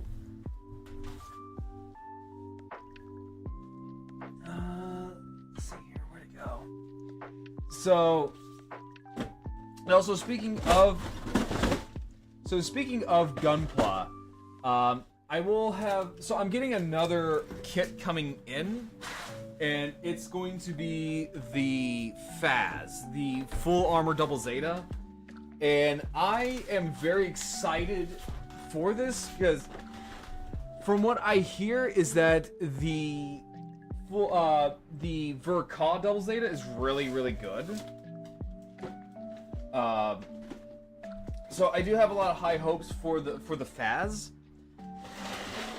And so I'm gonna try to ship them out in one big bulk as much as I can.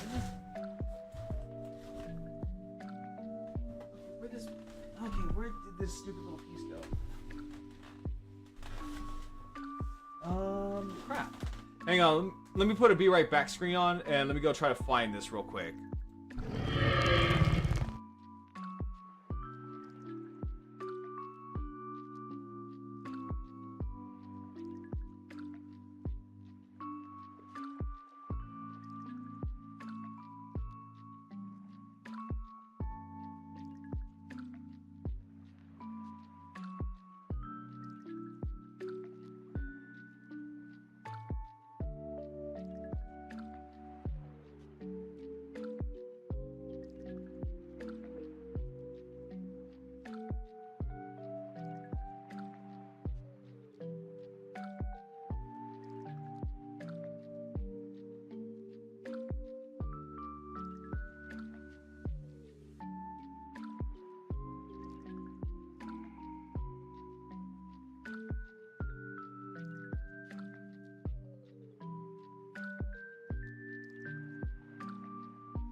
Alright, chat, I found it. It actually launched itself. So, I flicked it so hard that it actually launched itself into the little basket that's on my desk. That is kind of funny, I'm not gonna lie. Yeah, so it like launched itself from here directly into the basket. That is genuinely hilarious. Okay, so now we have the command wolf finally finished. So now let us make the weapons.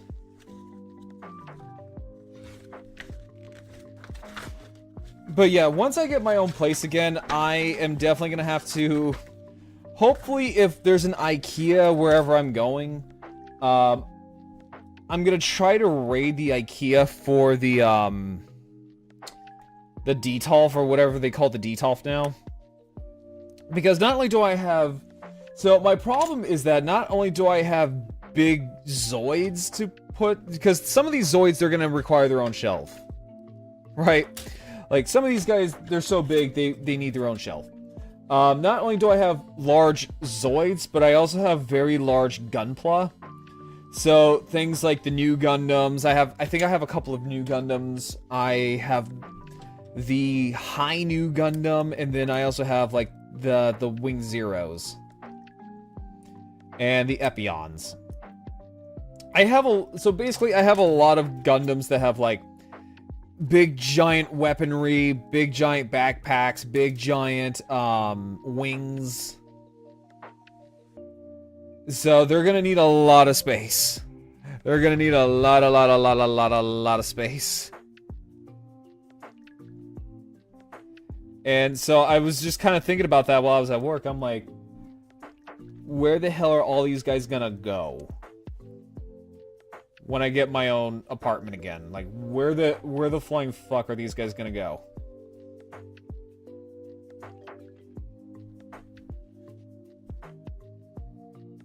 Especially since now I also have things like my Hammond, or not Hammond collection, but my Legacy collection dinosaurs. So like my Dreadnoughtas, my Brachiosaurus, and my Diplodocus.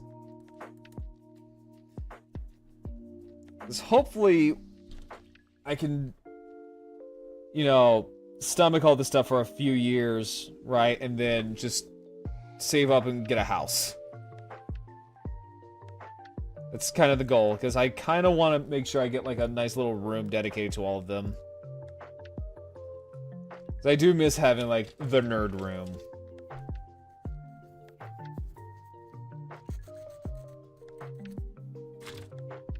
There we go, that should work. So then I need the last polycap.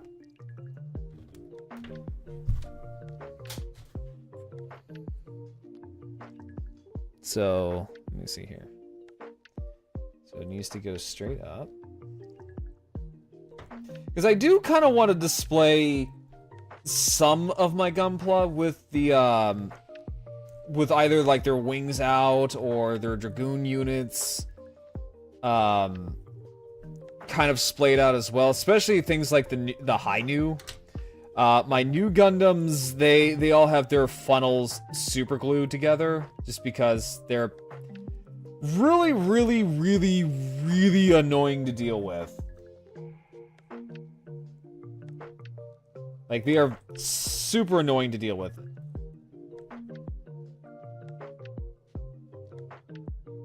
Let me see here if I can... So I gotta find that sweet spot.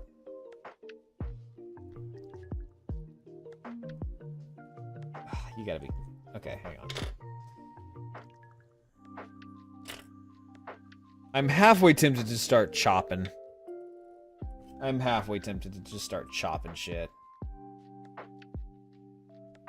So, there's a little groove here where I kind of have to... see if I can get that little... sweet spot, basically. I think out of the Wing series, I was most disappointed with the final form. It went away from so much of its... hang on real quick.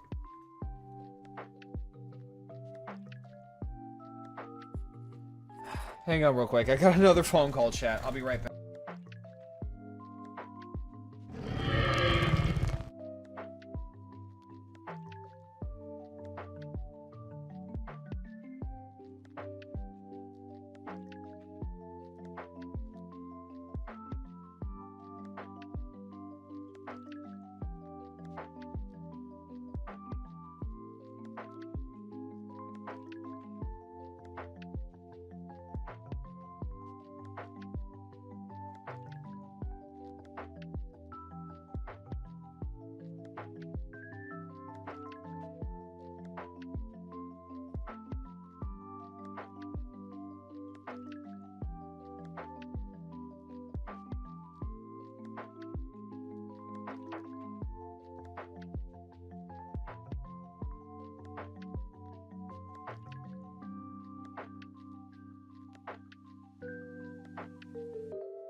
Sorry about that, chat.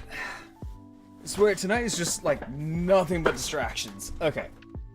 Alright, we're good. Let's see here,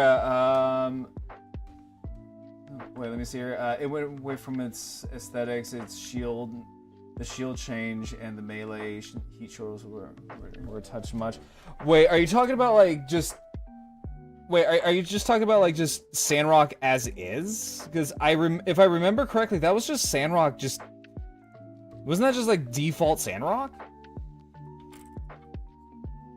Also, have a good night. Have a good night, Phobos. Thank you for stopping by. Let me see here.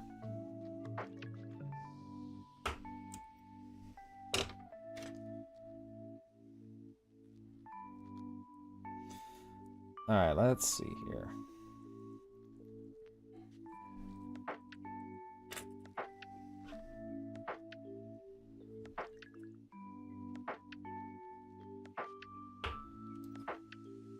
Let's see. There we go.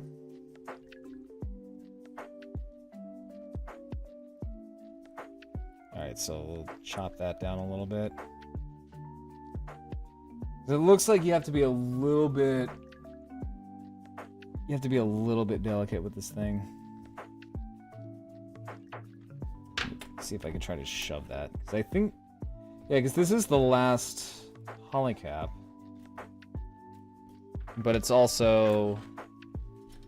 being super annoying.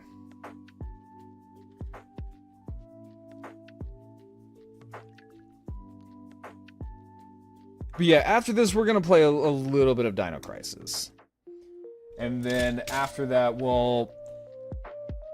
Yeah, and then, like, tomorrow, I think what's gonna happen is that we're also gonna play some... We'll play a little bit more Dino Crisis tomorrow, if we don't make that much progress tonight.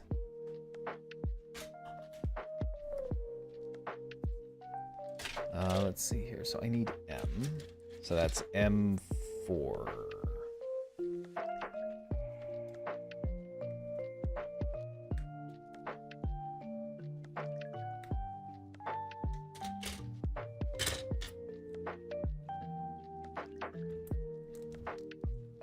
There we go. So let's do that. Oh, there we go. That's not bad. Yeah, it didn't shave too much off of it, so that's not too bad.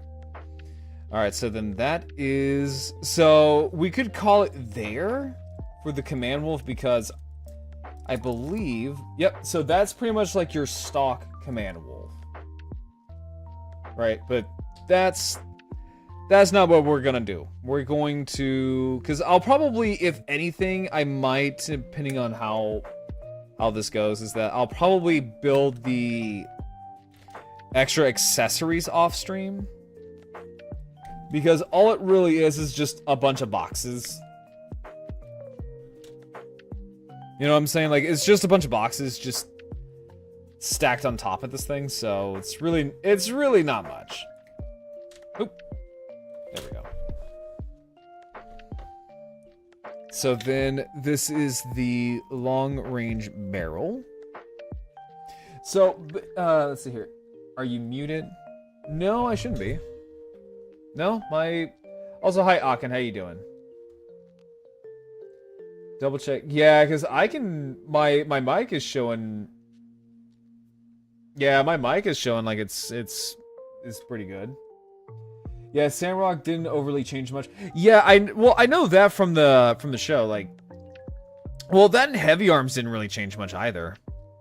Like, Heavy Arms also got, like, I think maybe one or two things, but for the most part, it was just fine as is.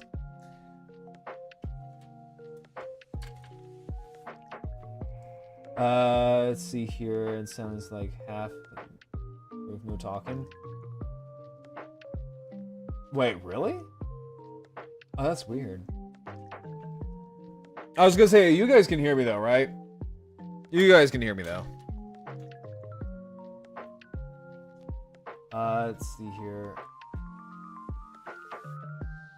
And changes the shield to a new appearance and added a logo on it, kind of similar to the medical symbol. I have to take a look at that because for Sandrock, I remember like because it had like that snake-headed looking shield. And then for like Endless Waltz, it really didn't get much. I think it got like a slightly different design and then also got changed the least. What from from like Endless Waltz from like the TV show? I was gonna say, are you talking about like Endless Waltz from like the OVA and the TV show, or what?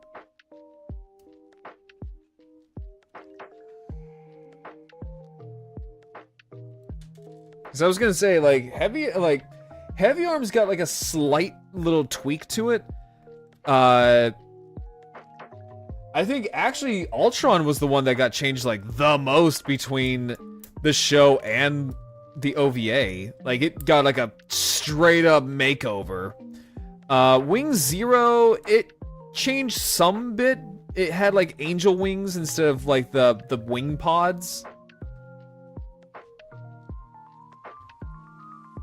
Yeah, you can hear that? Yeah, let's go.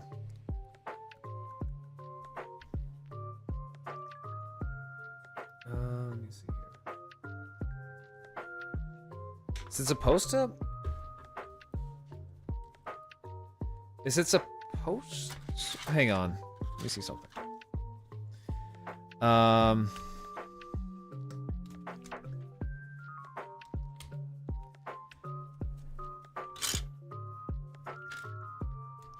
Okay, it is supposed to slide out. Okay, it is.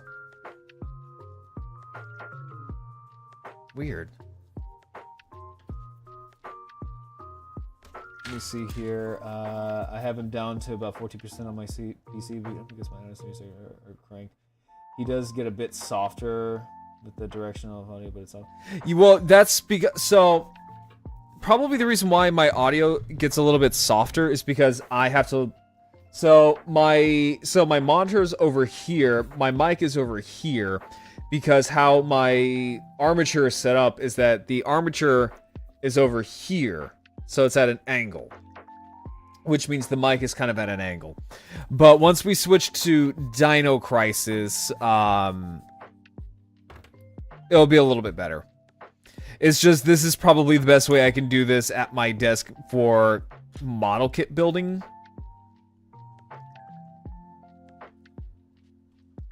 If that makes any sense for you guys.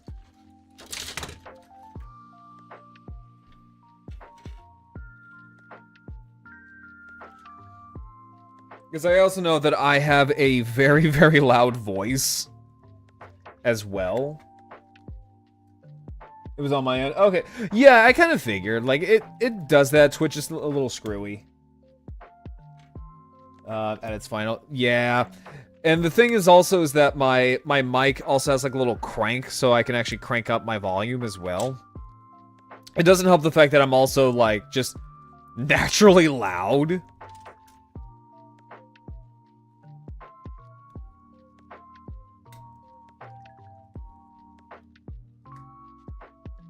A little. Yeah, no, like I'm pretty loud. I'm not gonna lie. I ain't gonna lie here. I'm a pretty loud little boy. Like half the time my mic, actually no, almost all the time my mic fucking peaks because I'm so fucking loud.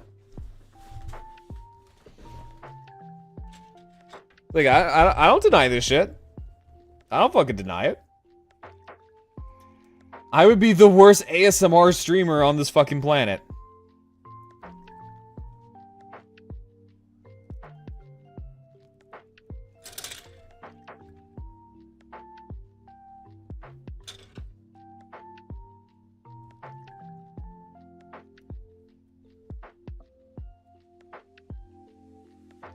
Wait, hold up.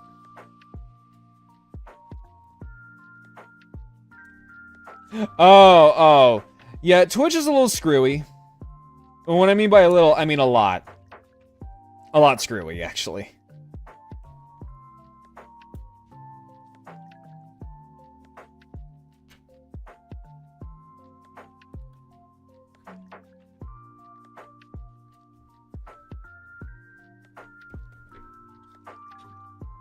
Let me see here. Okay. So...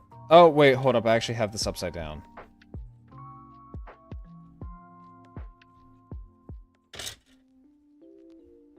But yeah, no, I know Twitch is a lot screwy.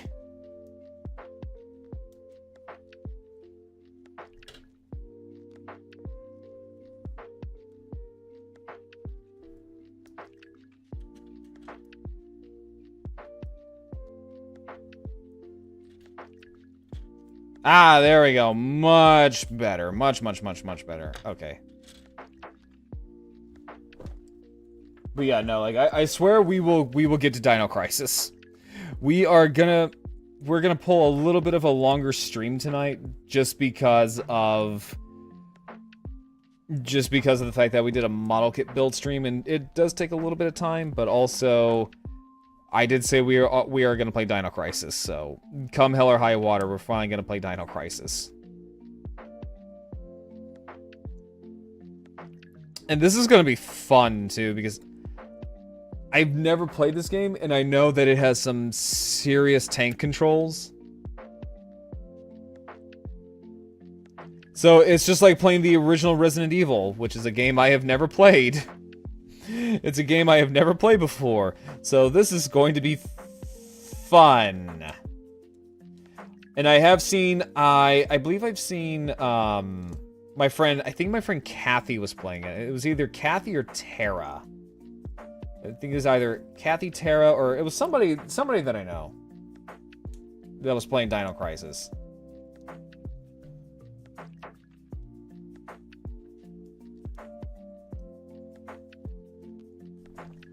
Let's see here. Finally got my white paint.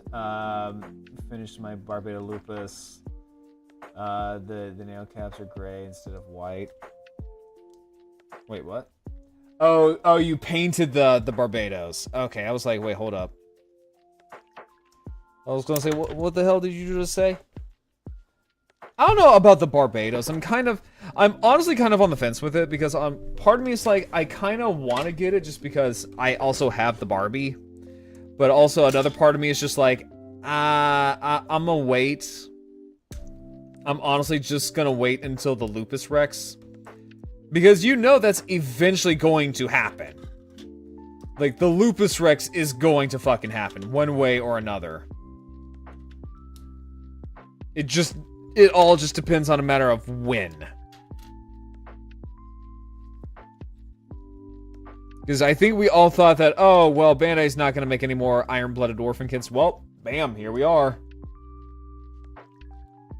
Well, here we are, a decade later. And saying that out loud, a decade later, from motherfucking Iron-Blooded Orphans makes me cry.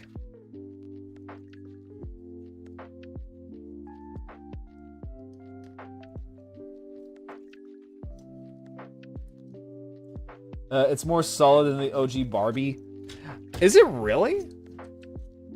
Because, like, I don't know. I didn't have any problems with the Barbie. Like, honestly, I really didn't have issues with it. I don't know if it's just because I got a good one or what, but, like, yeah, I didn't really have issues with it. There we go. And now we have Irvine's Command Wolf. This is a pretty cute little Zoid, I'm not gonna lie. Like, it's genuinely pretty fucking cute.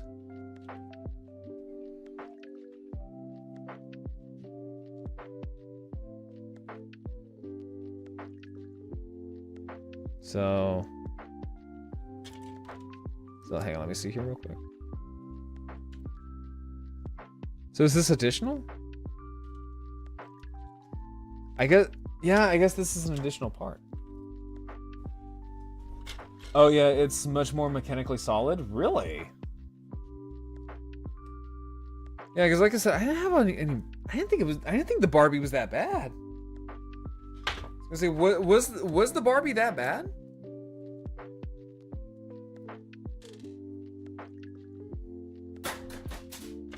All right, so that's just spare parts.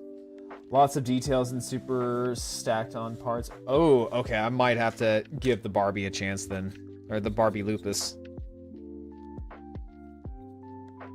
Because that actually sounds pretty good.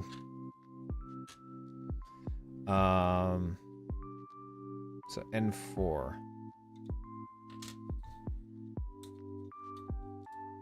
So we'll put these off to the side.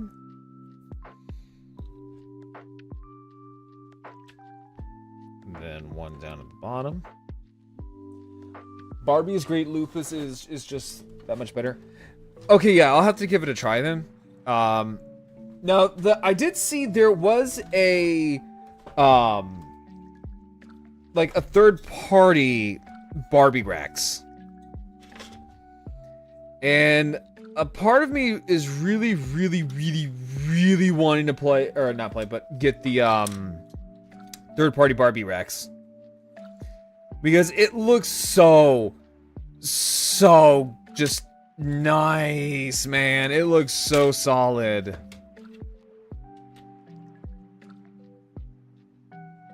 Let me see here. Okay, so this is going to be the missile unit when it's open and ready to be deployed. Same thing with that. There we go.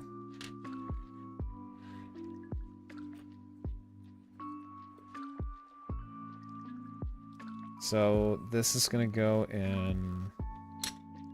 Okay, so this is gonna go in like so.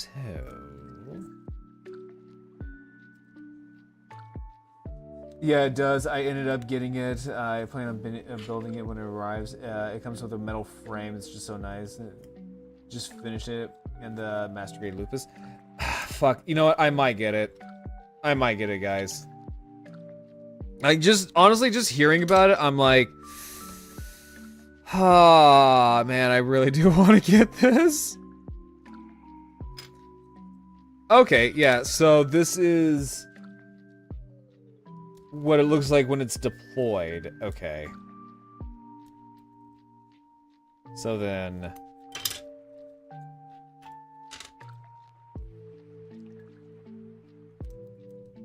So then I can just pop that back in.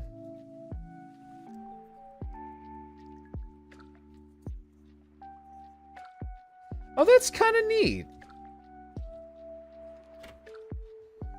That's actually kind of neat.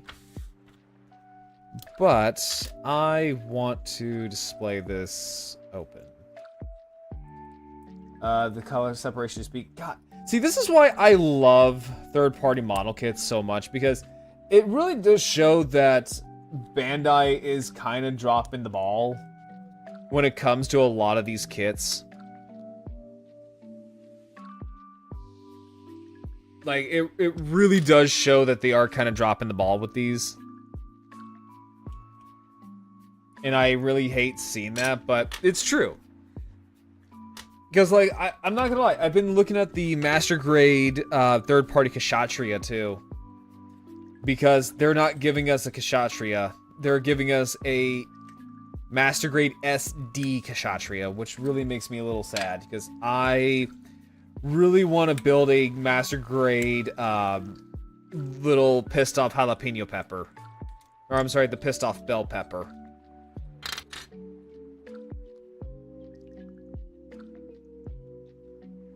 Okay, so then I need these two pieces.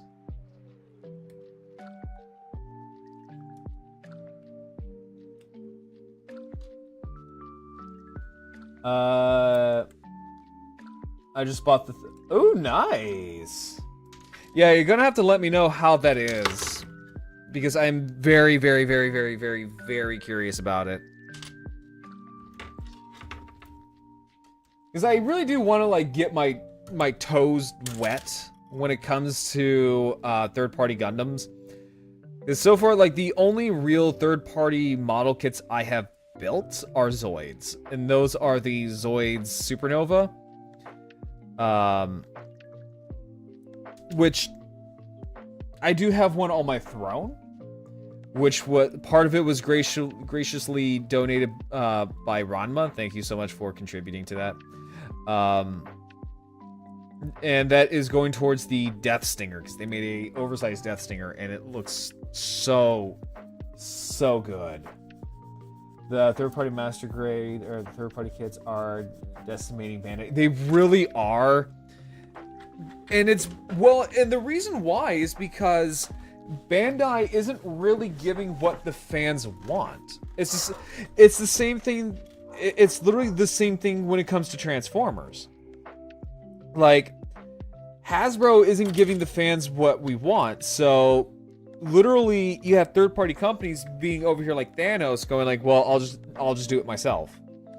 And they are doing it themselves, and they are doing it far, far better than what Hasbro and Bandai are doing right now.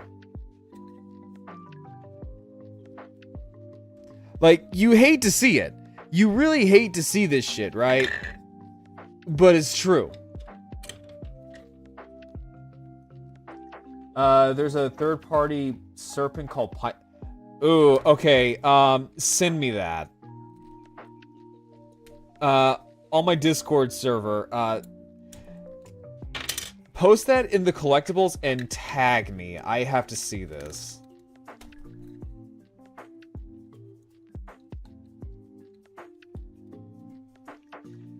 Because, like, I hear when it comes to third-party Gunpla, I know they have come a long way. Which also, you know, R.I.P. Dragon Momoko. You flew too close to the sun.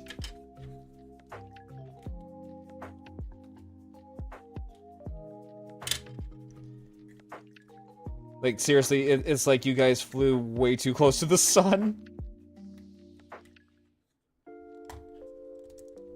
There we go. There we go. Perfect.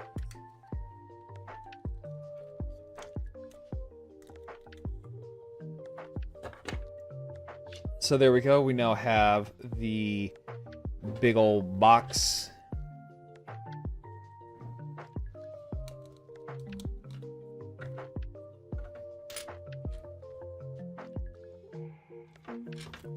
Alright, so...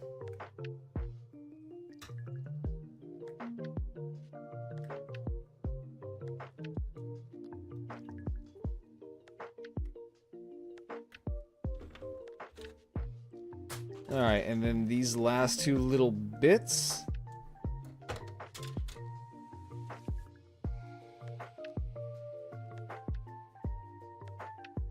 And then we're good. And...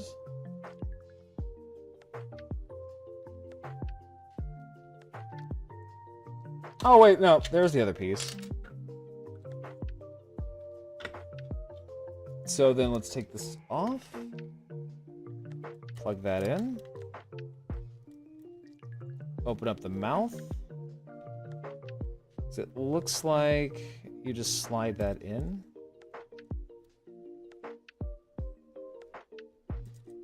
I think. Yeah, it looks like you could just slide that in. There we go. There we go. That is Irvine's Command Wolf all armored up. That looks really good. I really like this. This was like a fun... This was genuinely like a fun little Zoid. Let me see if I can get into a good pose too. See if I can get this in a good pose.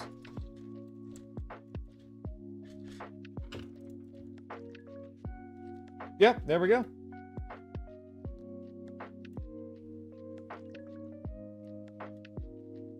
Yeah, this is really nice. And then you could just take that off. Take that off, and then plug in that. And there we go. We have Irvine's Command Wolf.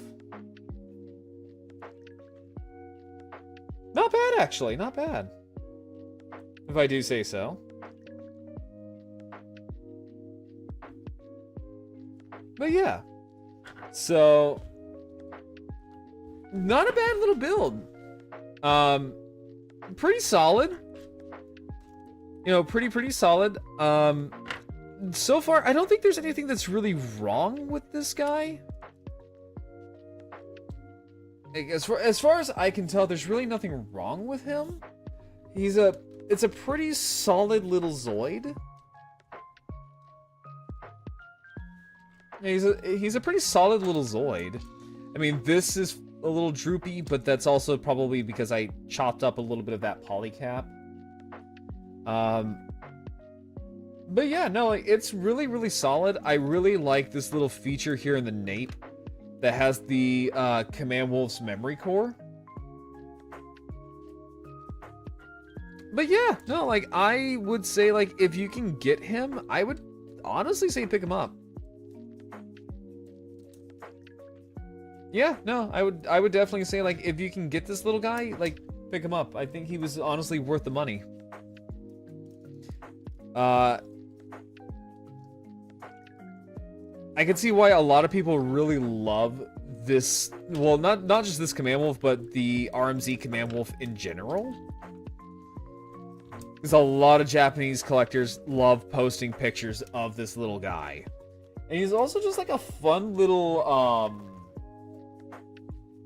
he's also just like a fun little desk toy too. Like if you want like a little Command Wolf for your desk, like this isn't bad actually.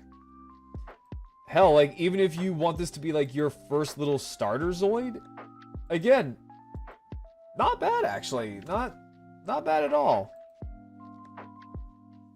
Okay, so I'm gonna go ahead and clean up real quick. That I joined while I was back. No, you're fine. You're all good. You're all good. But yeah. So I'm gonna go ahead. I'm gonna put the Be Right Back screen on. I am gonna clean up this area. Actually, wait. Hang on, real quick. Let me just display all of this real quick. But it's also really cool that you do get these extra weapons as well. So you do get like the spikes. And then these little Gatling units. Yeah, no, I think it's well worth it. But yeah, so I'm going to go ahead and put a Be Right Back screen on real quick while I clean up real quick and get everything repositioned. And then when we get back, we'll play some Dino Crisis. So hang tight there, everybody. Actually, you know what? Hang on. You know, since I'm right here, you know, actually, wait, actually, you know what? Since I have the paint out, why not? Hang on, let me dry brush this real quick. Give it a good dry. Let me give it a quick little dry brush, and then we will set everything up for Dino Crisis. Hang on real quick. Ooh, that might have been a little too much. So give me a second here. There we go. That should. There we go.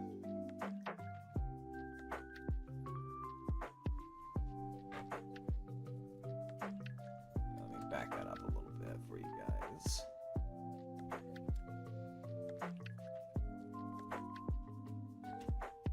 Hang on, let me grab a little bit more paint.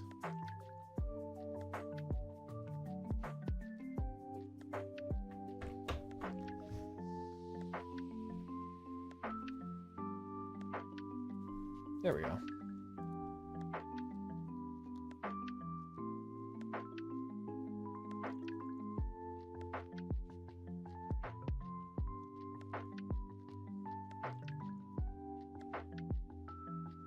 Y'all, the little details here.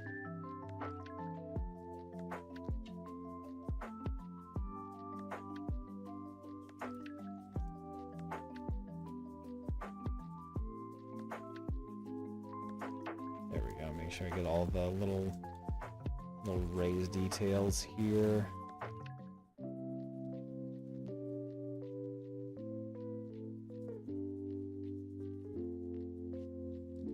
Dirty up that.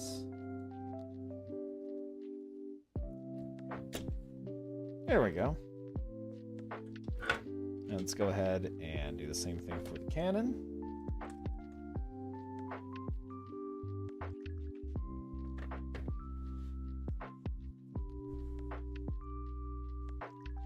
There we go.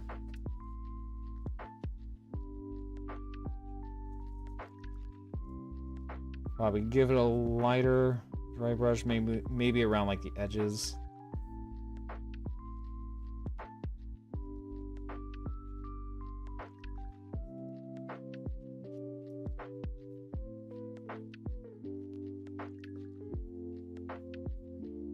There we go.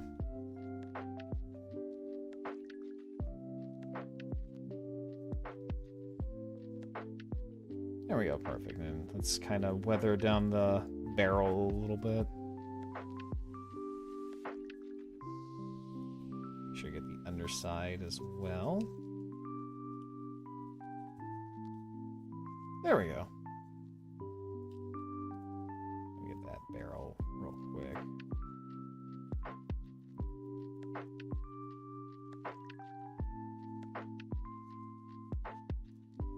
Don't want to make it too symmetrical.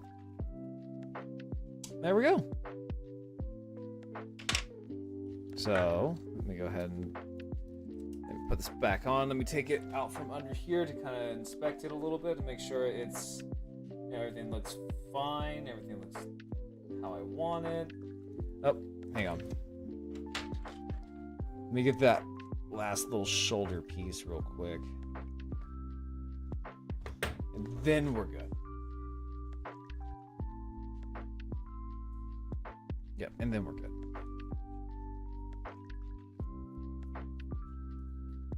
There we go.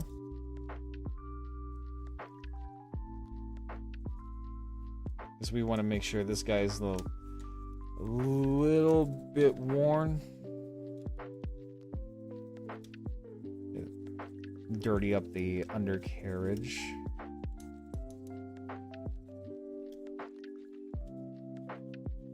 Especially the undercarriage. And yeah, there we go.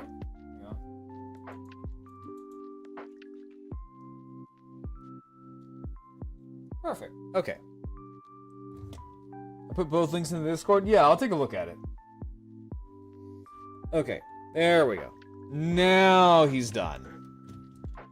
Had to get a little bit of that dry brushing going on, especially since I just got this nice little pot of rune fang. Love using that for like all the weathering. But yeah, so let me go ahead and put a Be Right Back screen on for you guys, and when we get back, we will play some Dino Crisis. So hang tight.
Little baby man.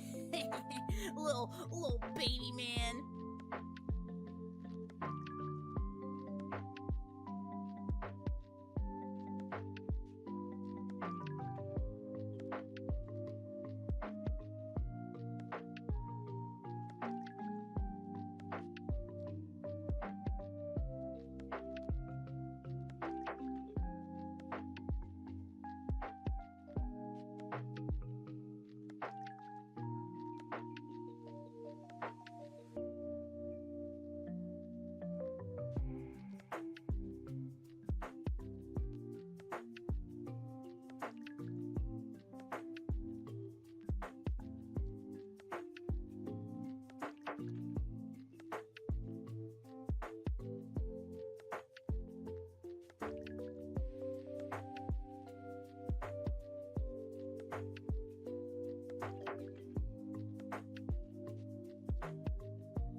Yeah, I see that, Nix.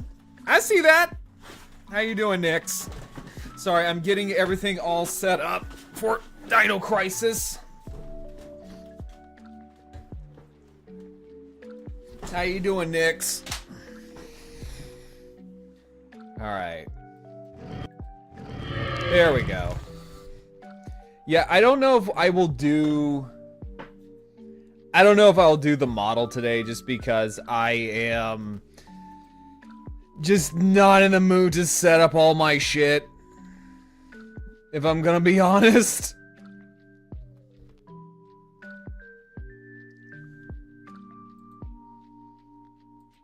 If I'm gonna be honest, I'm just not in the mood to set up all my shit. Let me at least get the right PNG.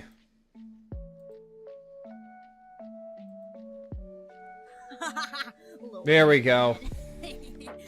Yeah, I see that. How you doing, Nix? You little shit.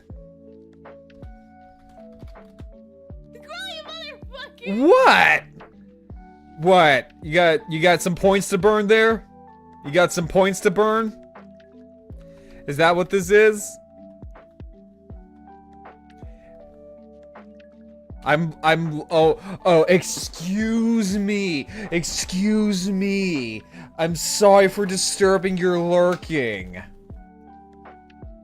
Oh, pardon me. Electricity. Oh yeah, So hot. Oh, who goes that? Zap. Whoa!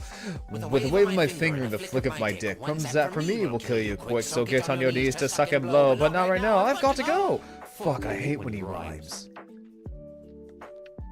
Uh-huh, yeah. Get back to lurking. Okay? Get back to fucking lurking, will ya? Wait, hold on. What is this? What is this real quick? Nix, I can't do that! I don't have my 2D model on! I mean, I could whip out the 2D model. Alright, hang on. I have points to blow. I know you have points to blow. No. You wanted the model. You wanted the model, so you're gonna get the model.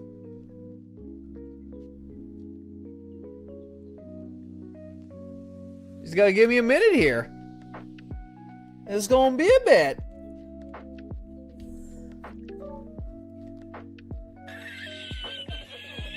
Yeah, what? You think I'm a clown? Is that what this is? You think I'm a clown? Is this what is this what is this it? Yeah? Yeah? Is this it? You are? Well, you know what? Fuck you. You know, I may be a clown. I may be a clown. Oh, hang on. I may be a clown, but you know what? At least I don't stink.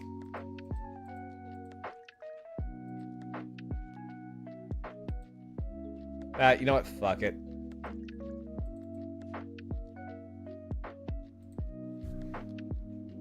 Oh, wait, hang on. I swear to God. There we go. Because I gotta drudge up the model. Because Nix wanted the uniform. Nix wanted the fucking uniform. So we gotta drudge up the fucking model. Are you happy now, Nix?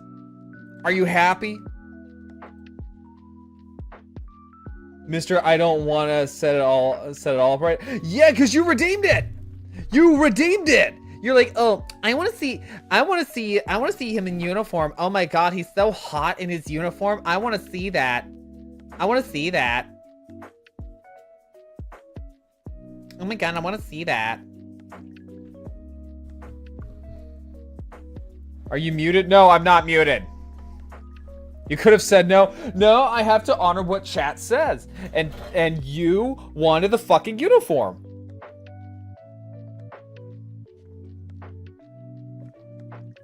Is riled off. I am riled off. It's because fucking Nix is over here going like, I'm only here lurking. Hush. I'm here lurking. But yet no, she's over here acting like a fucking terror. Nix is over here acting like a fucking terror like she always does.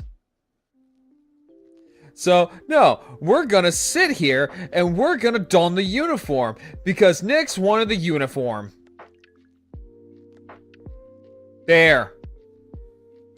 Are you happy? Are you fucking happy now? Okay. Okay. Can I start the game now?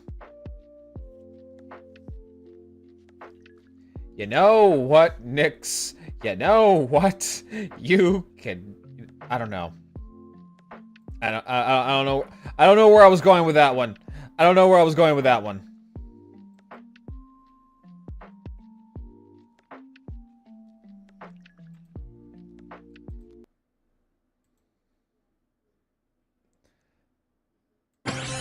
Oh god! Oh, what the fuck? Oh my god, what? Why? Why are you being an asshole?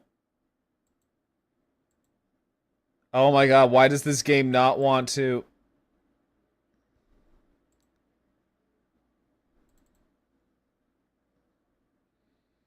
Oh, I've never seen the uniform before? Yeah, it's my Zoids outfit.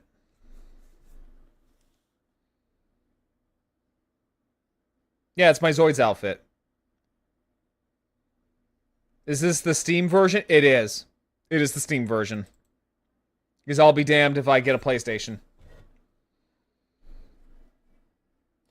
Oh, hang on. Oh my god, you gotta be fucking kidding me. Give me a second here. Why does this want to be a fucking dick? Alright, hang on. We gotta close up fucking, Steam. Oh, wait, no, hang on, I can just close Dino Crisis. There we go.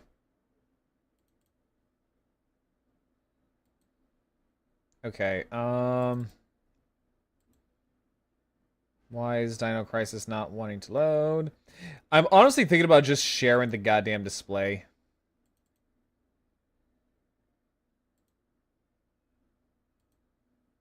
Okay, there we go. Start game.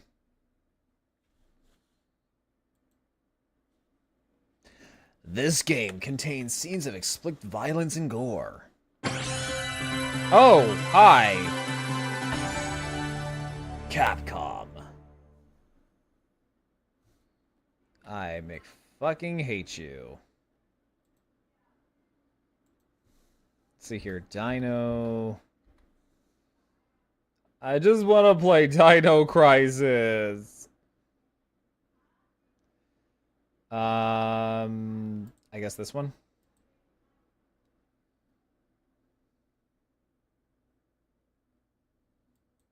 Okay, I guess it's that one. There we go. They came out of nowhere. You're extinct. Make your choice.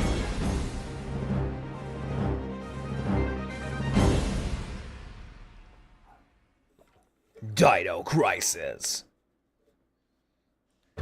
Oh wow, this came out in 1999. Yeah, okay, yeah, this was definitely riding the high of like the Lost World. Yeah, this was definitely riding the coattails of the Lost World.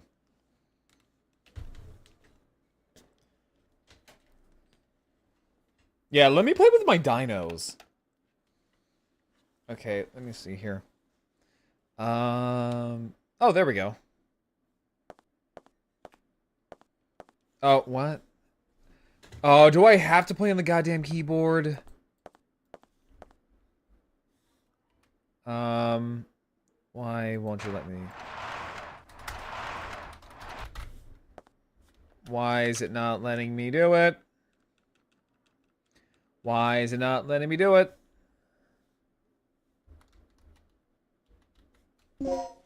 Oh! Yep, okay, we are playing on keyboard. Okay. Yeah, we are definitely playing on keyboard. This is great. This is fine. This is fine. You know, I can play on the keyboard like a fucking big boy. You know that? I can play on the goddamn keyboard like a fucking big boy. Because I'm a pro gamer. Original game. Let's do normal. Okay, fun fact. Okay, so fun fact about this is that that is also the roar of animated Grimlock from Transformers Animated. I know this because, like, I was watching some Dino Crisis cutscenes, and I was like, wait, I've heard that roar from somewhere. And, oh, what the fuck? Ancient type, battle type, army type, spy type. Where in the army do we ever dress up like that? Seriously, like, okay, like, I get it, like, it's the pinup bombshell and all that stuff, but, like, I don't think that's army type. I guess spy? You have mail. Oh my god, chat, I have mail! I have The friends! second report from Military Experiment Facility. Oh. Agent name, Tom. I have successfully infiltrated under the guise of a researcher as planned. I have encountered no information regarding top-secret development of new type weapons, but I have discovered there is an unexpected individual at this facility. The man is Dr. Kirk, the leading authority of our nation's energy research. Okay. Dr. Kirk was alleged to have died in an accident during Yep, the so course this of an is kind of experiment 3 like years ago. Jurassic Reports Park. were premature, and Island it appears that overrun by he's currently dinosaurs. working as the Get in head there. of a non-weapon project at this facility. The experiment is in the late stages of development. Regarding the staged accidental death, it appears that this country is somehow involved, recommending that necessary actions be taken immediately. Refer to Okay. the data on Dr. Kirk. God, this is... Oh my god, look at those graphics. Jesus Christ. I'm not gonna lie, I would kind of like to see a Dino Crisis anime. I don't know, the designs look like something I would see from, like, an anime. Like, maybe an OVA. Tragic disaster. Dr. Kirk deceased in the following accidents during an experiment. What, would the dinosaurs have, like, fucking nitroglycerin? Operation instructions. Secure Dr. Kirk. And... I thought that'd say repenetrate. And repenetrate him. Yes, guys, we're gonna repenetrate him. We're gonna repenetrate his orifice.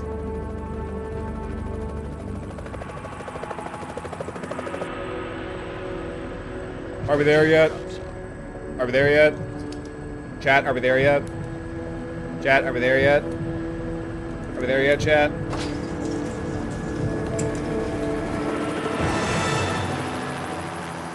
Also, let me know if this is too loud.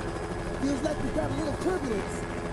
Once you hit the ground, head straight to the designated convergence point. Also, why doesn't he look like Bane? Got it? Like, I must break you. I must break you, dinosaurs. I'm going to bend you over my knee and bend you over and break every last one of your bones. I don't know what I was going with that one.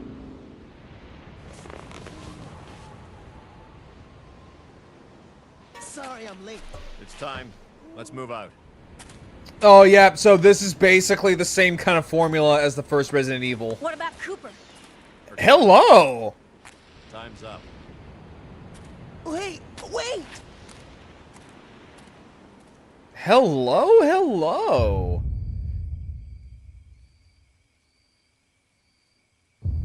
Oh, yep, he's gonna get eaten.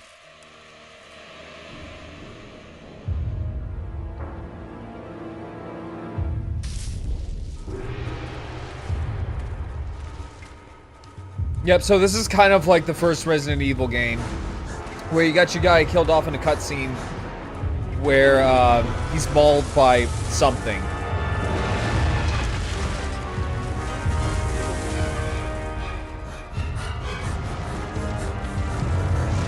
Chat, this is not me. I didn't do this. Look, I would never eat a government facility worker. I would never eat a government worker ever. I've only maybe done it 10 times, but I promise this was not me. That might have been me. I would do that. Look, sometimes when the meal is good, you just gotta let out a roar. First checkpoint. Playtime. Sometimes you just have to. Kiddies. Something's wrong. The lights in the guardhouse are out. Look, just don't feed me fat people. They give me indigestion. Maybe this has been a wild night of partying for the guards. You know, a little song, a little dance. It wasn't me, I'm a wyvern. I mean, I can still eat you.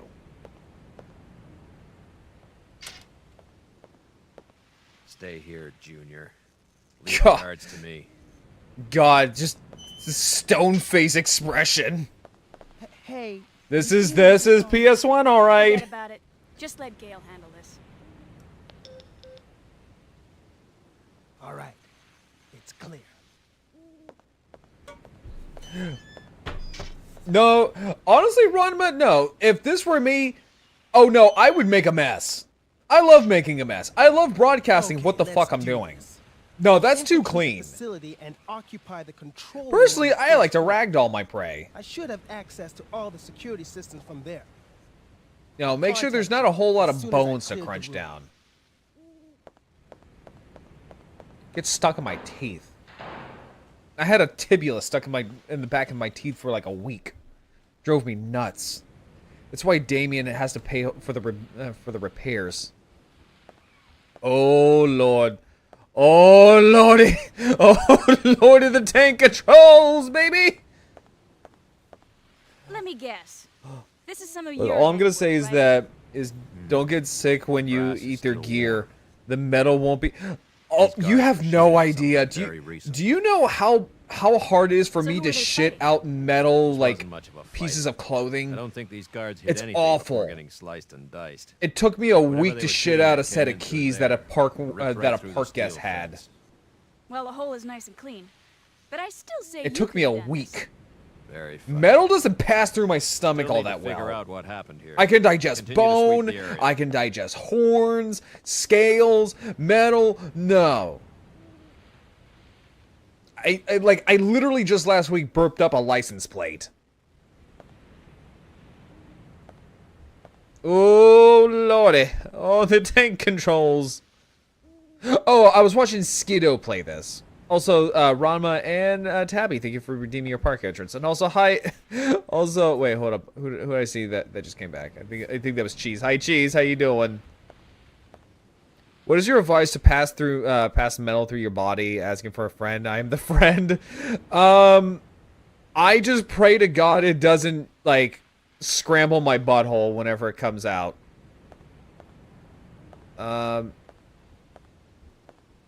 Oh, this is gonna get some used to.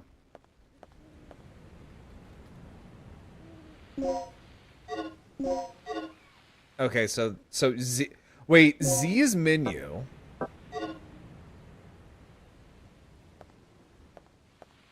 X is point. C. Okay, so C is shoot.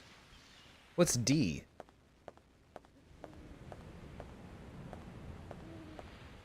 Oh god, the tank. Hang on. Mix. Equipped. What's space? Oh, space is action?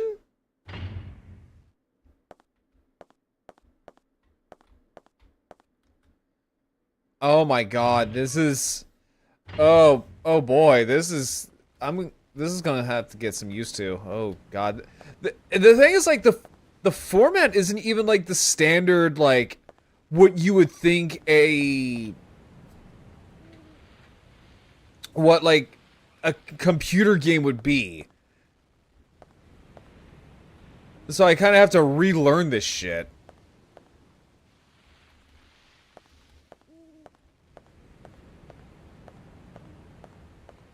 So, okay, so up is back. Okay, so, like, how I'm doing this. So, up is forward. Down is backwards. Left is right. Right is left. Oh, Christ. This is gonna get some used to. Jesus Christ. What's V?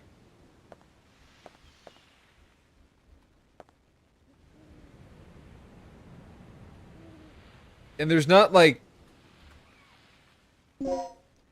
And there's not a way for me to, like... Can I... How do I get out of the game? There's a ladybug on my keypad. Now it's dead. Okay. Oh, thank God, config. Okay. Can I do controller?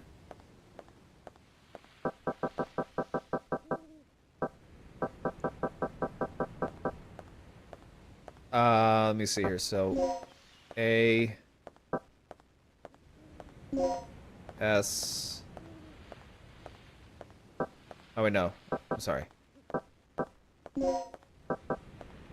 W, D. Let's try that.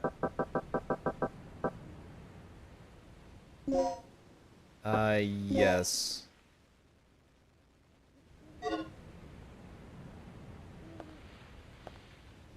Oh, Christ, the tank controls. Well, I mean, at least this is a little bit better.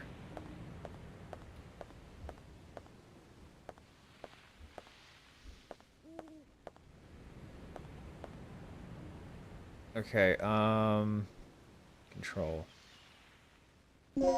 Can I do cancel dash? Oops, that's not what I wanted. Change targets. Subscreen. See, this would be easy if I could just do a controller. Monitor tuning. Sound.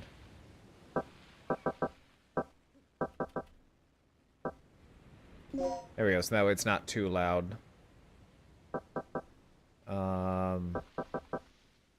Can I not do a controller?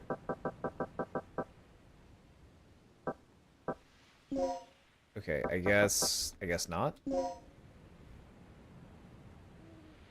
the hell is alt? But yeah, this is so much better. Yeah, that's a little bit better.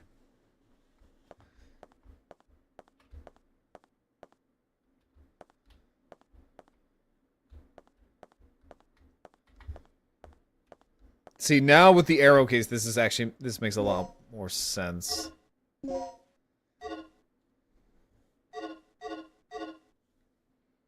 Okay, common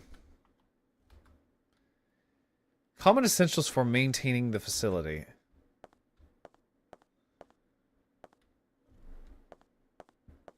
Again, I wish I could just use a fucking controller.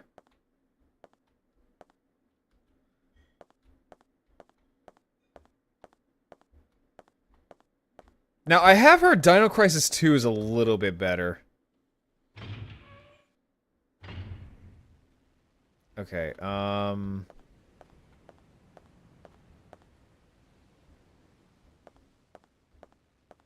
so I guess we're trying to find a way in. Handle the inside of the facility on his own. Okay. So I guess we're trying to find a key? Rick here. I'm in. The place is deserted, though. I have a very bad feeling about this.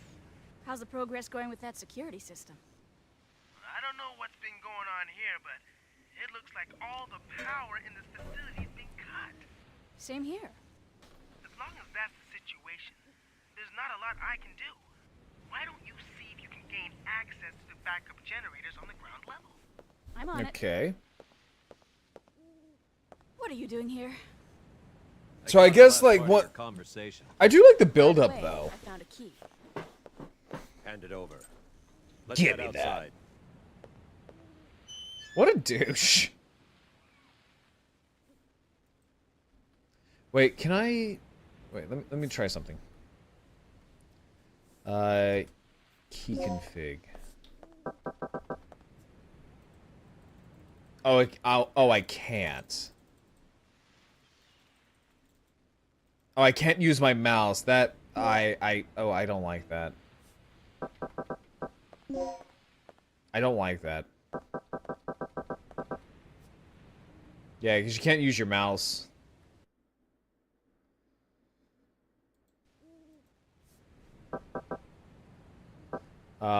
I feel like, yes, I would like auto sights on for this one.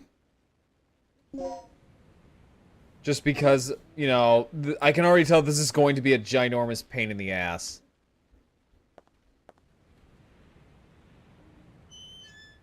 The backyard. All right, let me think here. What would be an wait, hang on. Let me see here. What would be an easy configuration for dash? For dash. Quick turn, V? Let's do... Let me do R. Let's see here. Do I want to change? Yes. Oh, yeah, no, that's a lot better. Yeah, no, that's a lot better.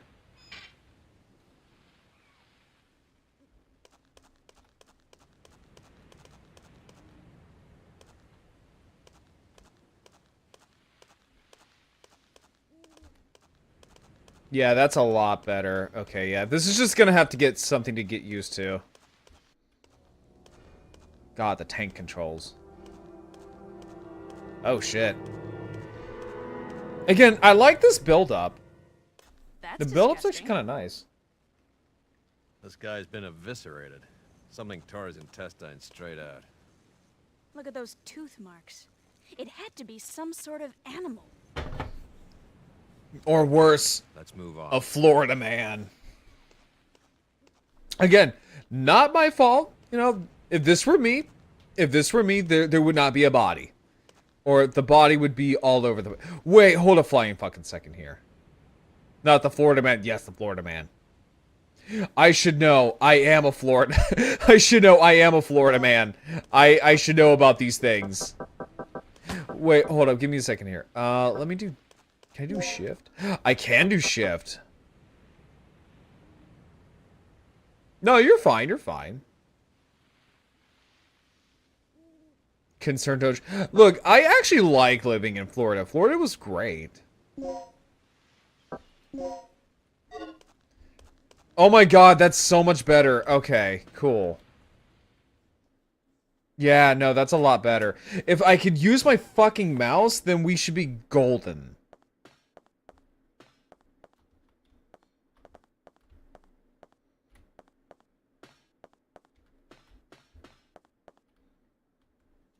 A battery charger.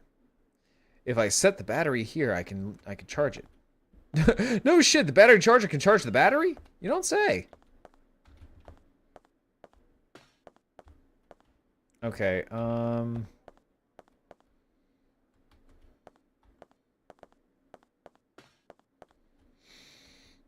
was feeling peckish. What did you eat? Let me see here.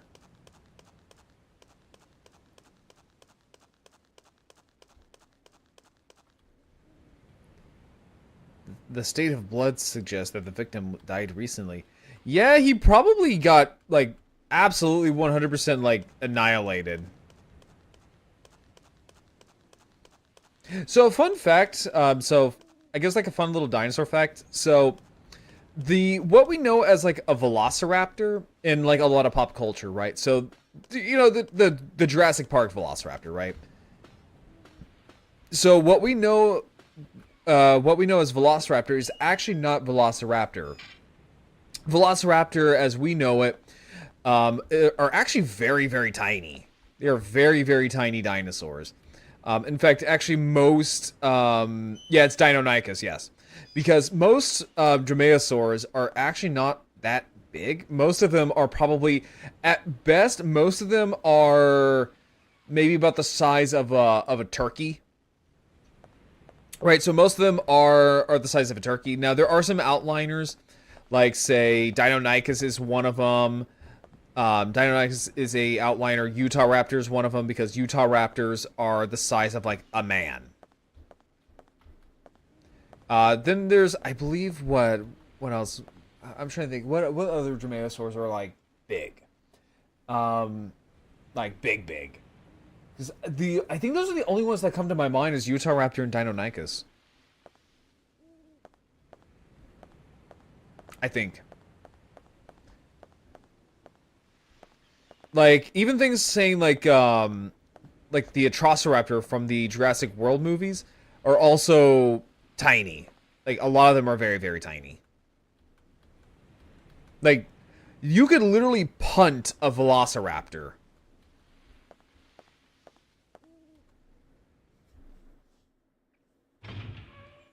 Let's see here. These early Resident Evil type games have a way to make you out to be stupid. You just saw it's a battery charger. I can use this to charge the battery. Yeah, exactly. It's like, and here, take this, Jill, the master of unlocking.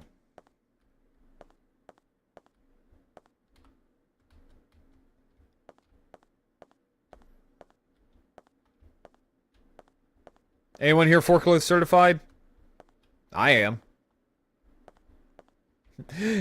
I'm forklift certified. You know how many women I get? None. Can I actually drive it? It doesn't seem to be operational.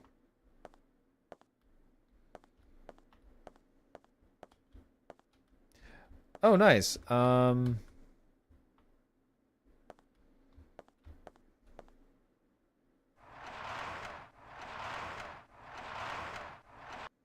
Nice. Okay. Yes.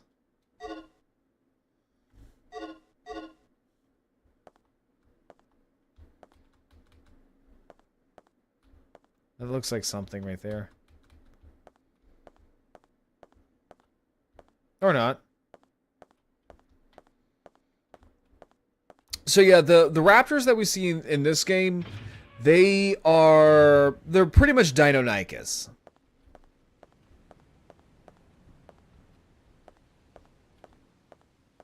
Which it is kind of a shame that these are like, because of Jurassic Park, Velociraptor is ingrained with a lot of people as like the man-sized murder lizards. But no, they're actually, Velociraptors are very, very small.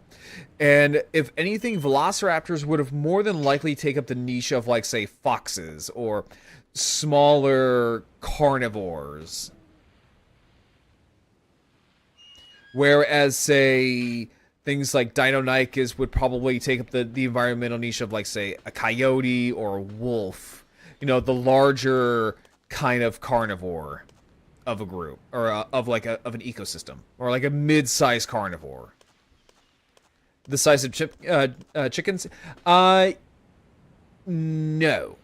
They were more the size of like a turkey. Now, there have been evidence that show like there are some dromaeosaurs that are the size of chickens, because again, a lot of dromaeosaurs are very small.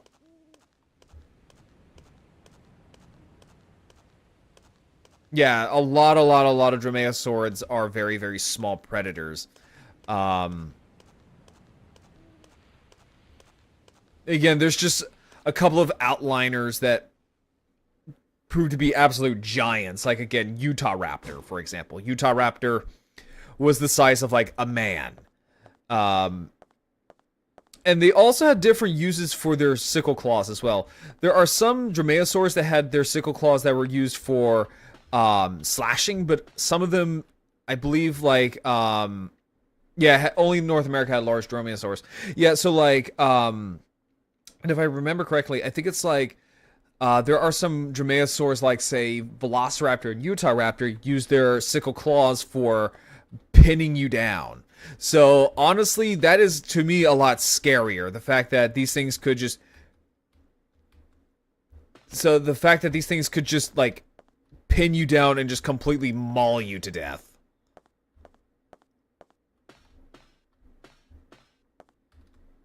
Oh, it's a puzzle. I'm gonna say green? Oh, wait, hold up.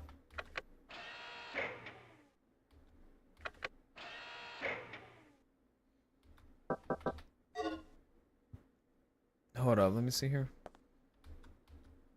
There's a switch. Will you press it? Yes.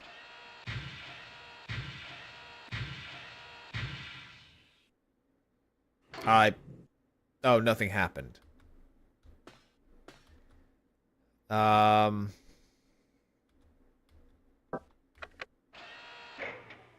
try that.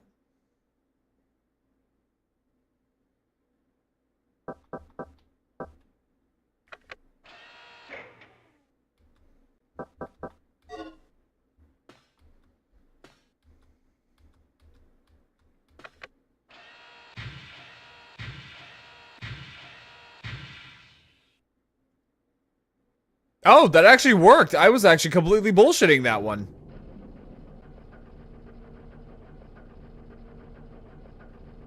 Holy shit!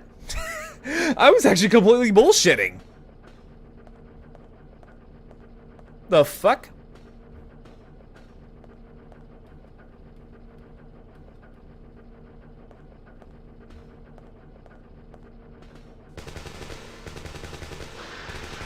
Oh, he's dead. Gale?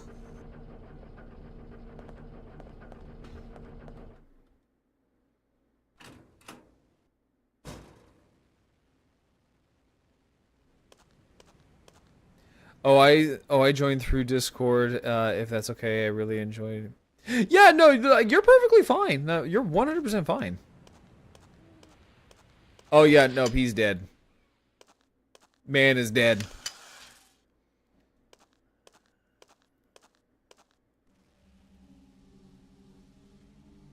Gale! Gale! Yep, so... Yeah, he's a snack, yeah. So now we get to see our first raptor. What is this? Okay. Key config, what is aim? X.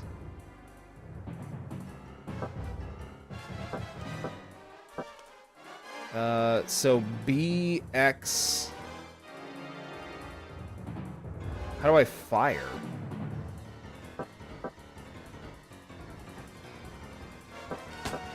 Oh, what is that? X and C? Oh, okay.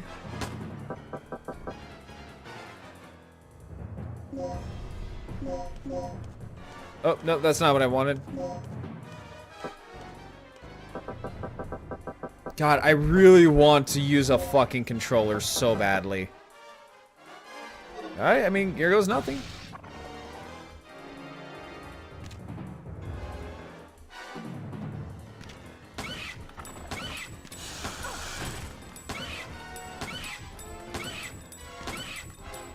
Oh my god, die. Thank you. Okay, there we go. Jesus Christ. No. How do I... No. What was... So now things are getting off. So now we had our first like raptor attack. So oh, yep, nope, there he is.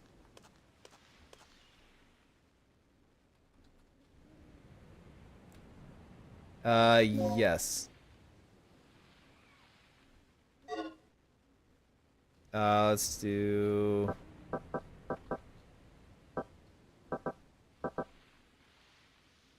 No, I don't want to do that.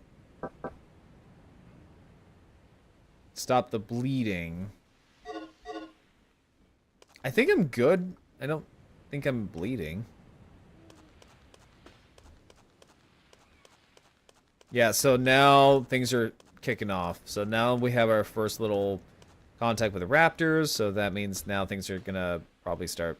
We're gonna see a lot more now. But yeah, so that is basically Dino Crisis.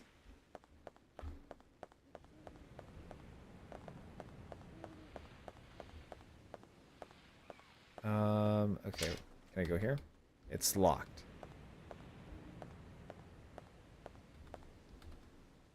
Now, what's also interesting about raptors is that, to my knowledge, we don't really have any evidence that shows that raptors hunted in packs. Back online.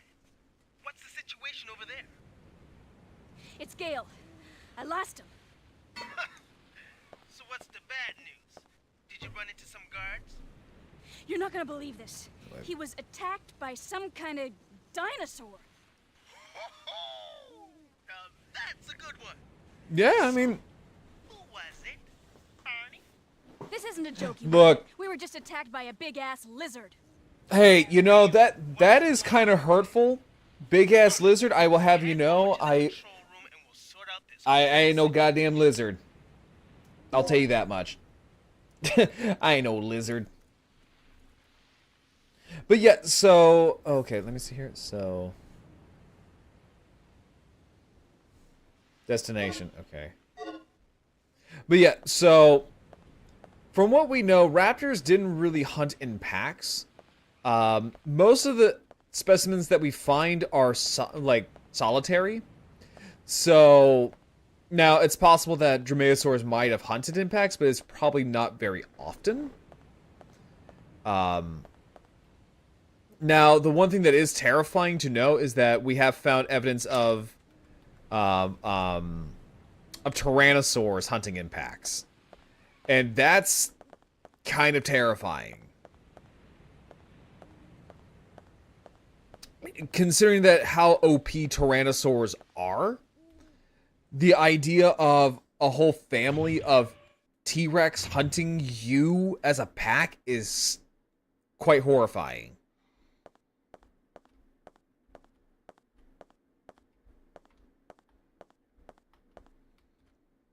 Considering that a T-Rex can...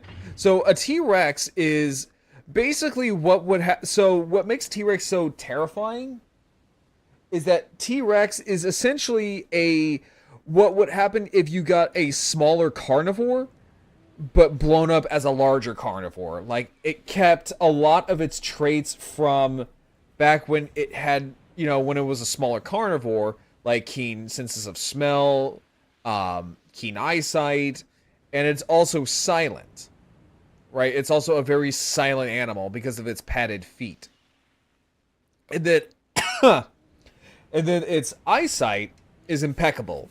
It can see up to what I think like a mile. It was as good as a falcon. And then its senses of smell was also unmatched for any land animal. It was absolutely 100% unmatched. So it could smell you and it could see you before you could even see it. And then just think about that, but hunting as a family.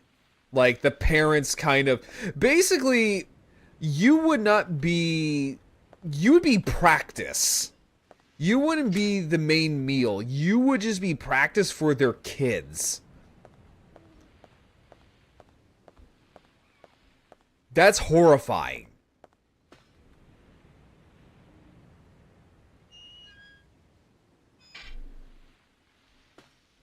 At least to me, that's kind of horrifying.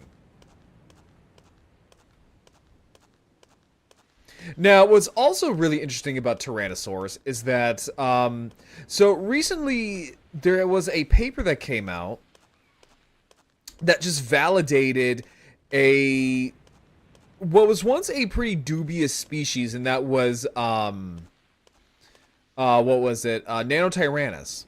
So, Nanotyrannus probably filled up the ecological niche of the smaller kind of carnivore, because a lot of people have noticed that wherever Rexes were, there weren't really that much in terms of like biodiversity in terms of carnivores. So it was theorized that maybe the babies slash subadults slash juveniles probably took up that niche of the smaller to mid-sized carnivores, while the parents took up the larger carnivore niche. But it actually now turns out that this is not the case, and in fact, actually, it was Nanotyrannus that probably filled up that niche instead of juvenile tyrannosaurs.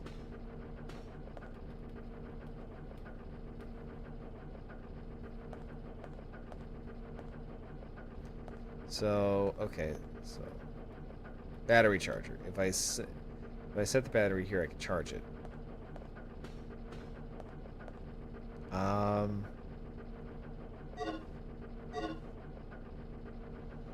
Tab. What was it again?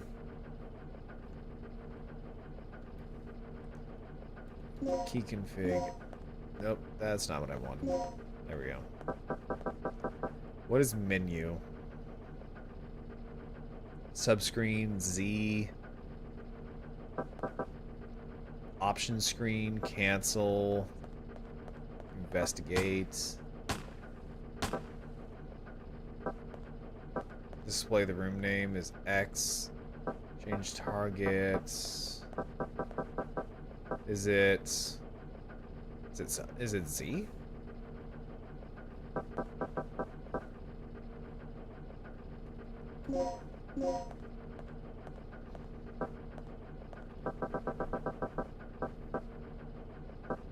Okay. Okay, it is. So, where am I at? So, I need to figure out how to get to that destination from where I'm at.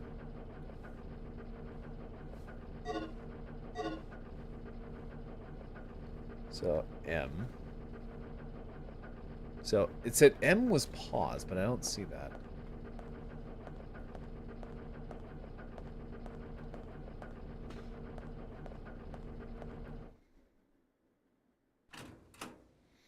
Hi, Gino. How you doing? Yeah, it has been a while.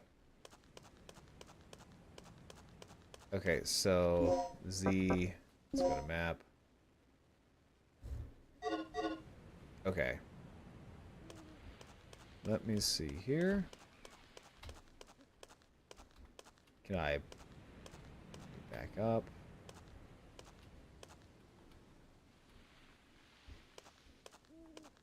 Nope. Okay. I'm alright. Choose told me Dino Man was live, so I had to swing by.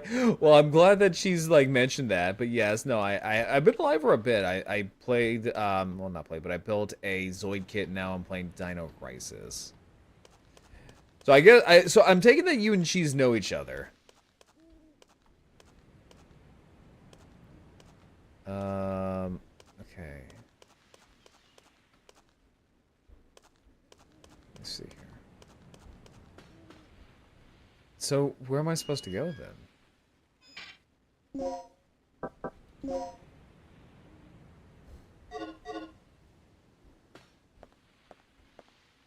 Is this real? Yeah, he's friend. Oh, okay, okay.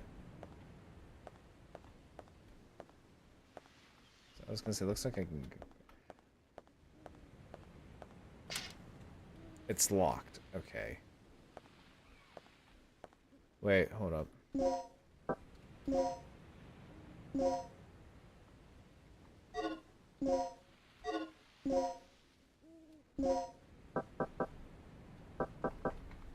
Not supplies, item.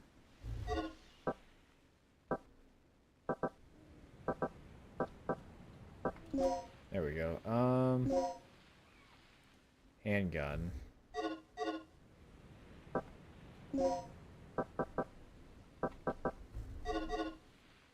Okay. So where the hell are you supposed to go?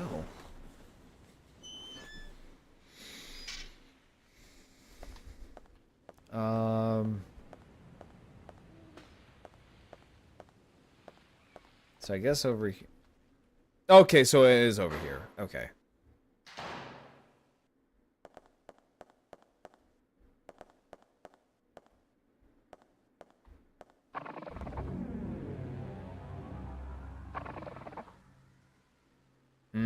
Okay. Yeah, this is going to be hard as shit.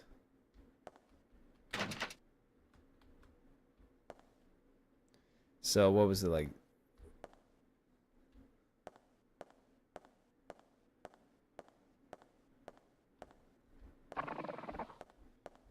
Oh, I hear it.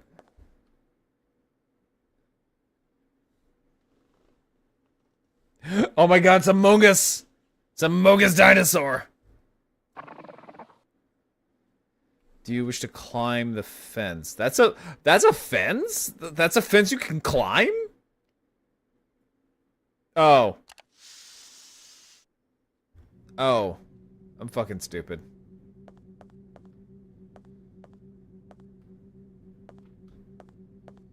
She got a booty though, I will say. She got a nice ass.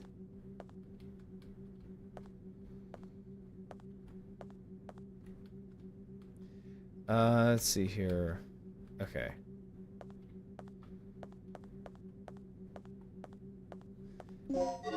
What was it again? It was... God, this is so fucking weird, man.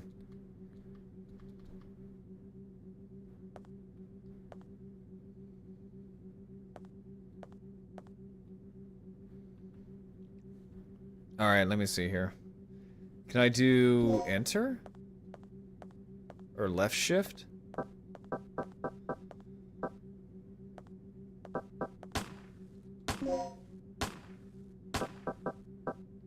So I feel like that would be a little bit better.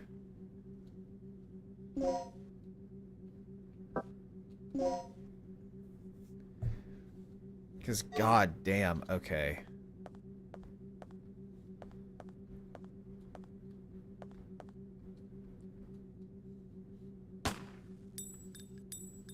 Okay, maybe not the best in the world, but I mean, it'll have to do.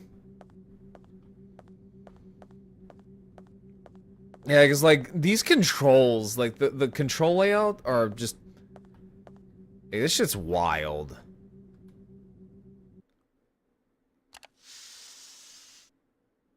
Yeah, because like these controls are really, really spread out. Oh, I don't like that.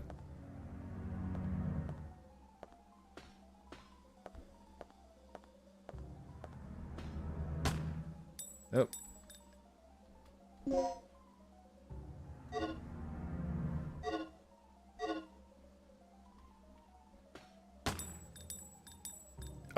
Oh, fucking enter. Wait, fucking enter?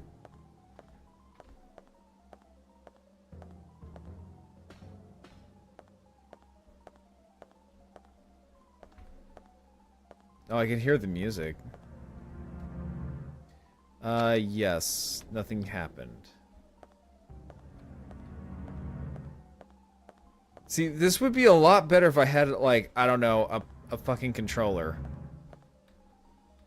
You can store medical supplies in this emergency box.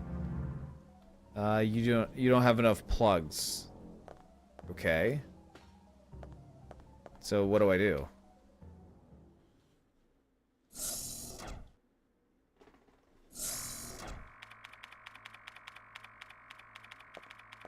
What's our status? This security system is a snap for me. Real amateur stuff. So, what exactly happened to Gale? You said that he was attacked by a dinosaur? Yeah, I couldn't believe it. I just hope he's still alive. Anyway, Wait. to complete the mission. Did she say like the guy that just got attacked? I hope he's still alive. Off this death trap. That's a great idea, but Cooper has the radio, and he's missing. Hey, I mean, he might be in my belly. I don't know. I'm just throwing it out there. He might be in my belly.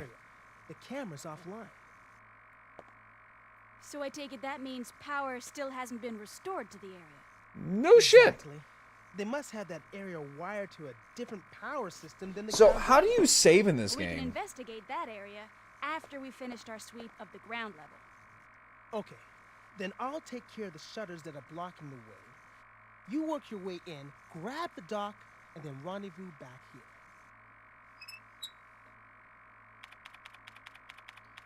Bro, out here eating people like it's a meal at Arby's.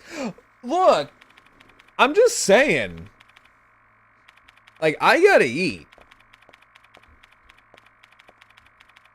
Yeah. Now, what I want to know is where those things are coming from. That sounded kind of ominous.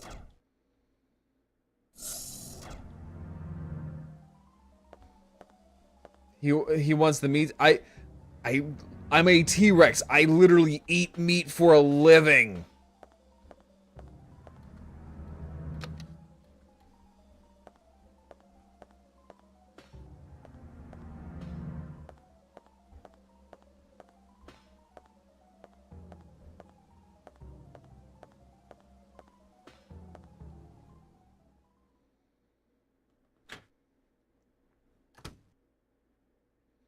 Oh, that's not ominous.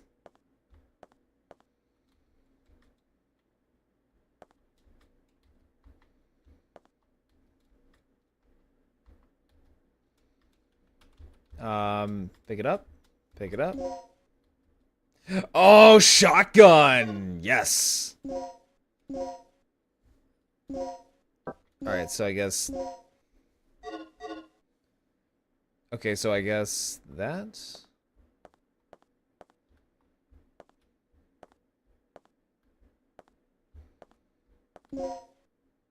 So, code.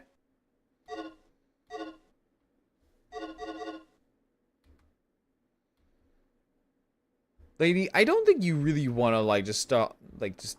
Oh, it's a plug. I was gonna say, lady, I don't think you really want to sit here and figure out, like, what the fuck is in this facility. I would have been like, look, I'm gonna get the hell out of here.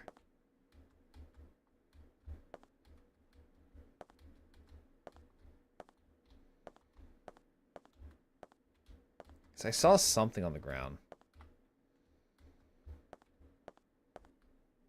Yeah, you gotta love these fixed camera angles. This stuff is just a joy and a half.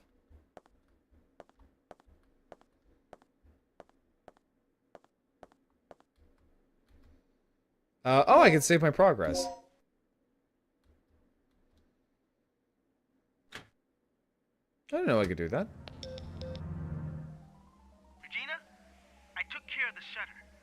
Should be able to access the control panel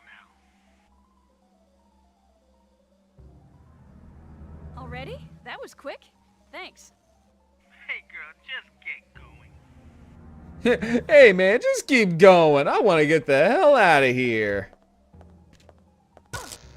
Ow.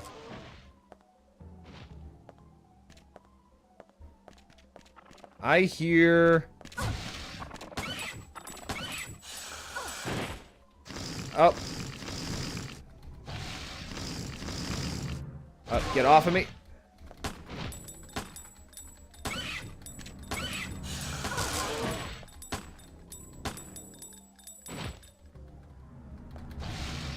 Oh, nope, I'm dead. Nope, I'm dead.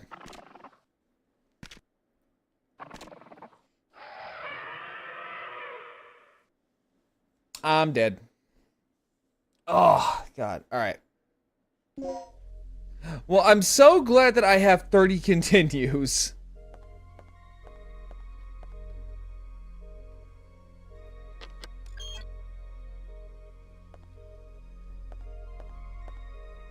See, I really wish I could just, let's see here. New employee, will you read the email? Yes. Please inform the new employee assigned to this department about the DDK system as follows.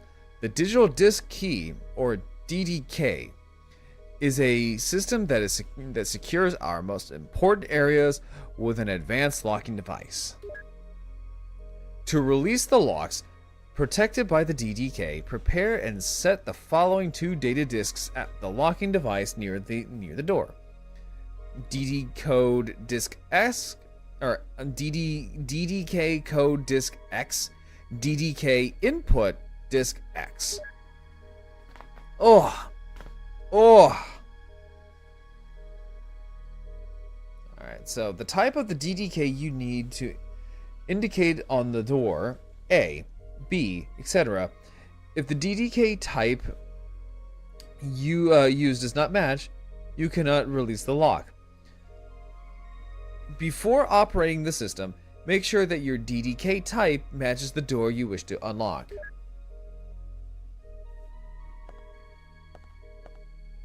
Okay.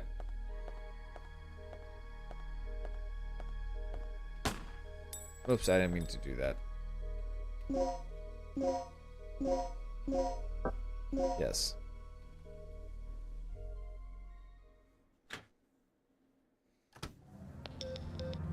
Okay, so now... Dana, I took care of the shutter. You should be able to access the control panel now. Well, and see, the problem is that I couldn't really see anything because, well, the Ready? fixed camera That was quick. angles. Thanks. Hey girl, just get going. Hey, girl, just get going. I want to get the hell out of here.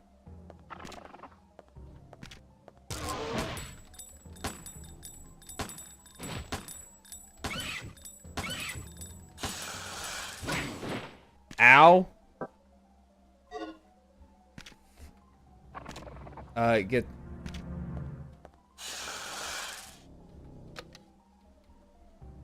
no, I want it... No.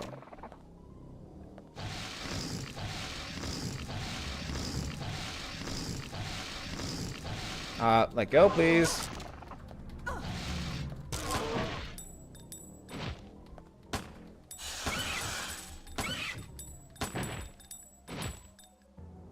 Jesus Christ on a fucking stick. Equipment. Not Parabellum. Oh, great. I'm almost out of... Oh, that's lovely. I'm almost out of fucking bullets.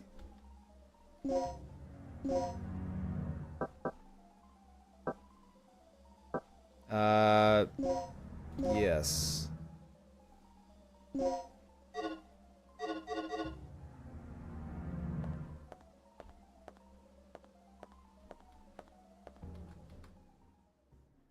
Locker room. Well, I'm sure nothing bad happens in the locker room.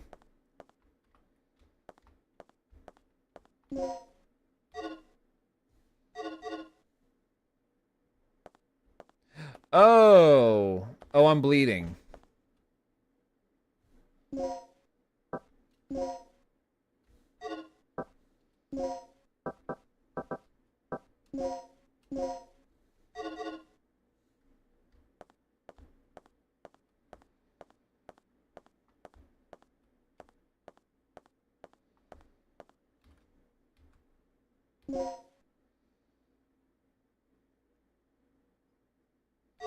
Oh, it's like a tranquilizer dart.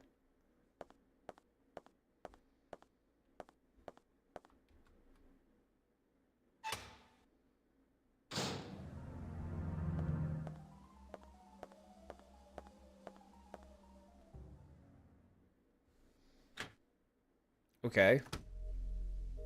Can I save my progress? Yeah, okay. So, that's where we're going to end it here. And we are going to play more Dino Crisis tomorrow. Yeah, that's where we're going to end it here for the night.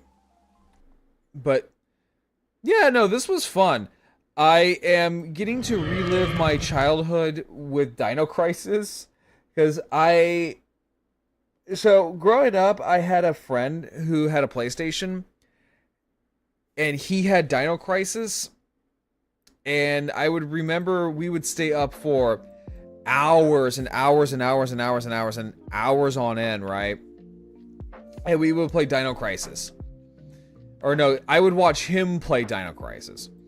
But no, it's nice that I kind of got to relive my childhood a little bit.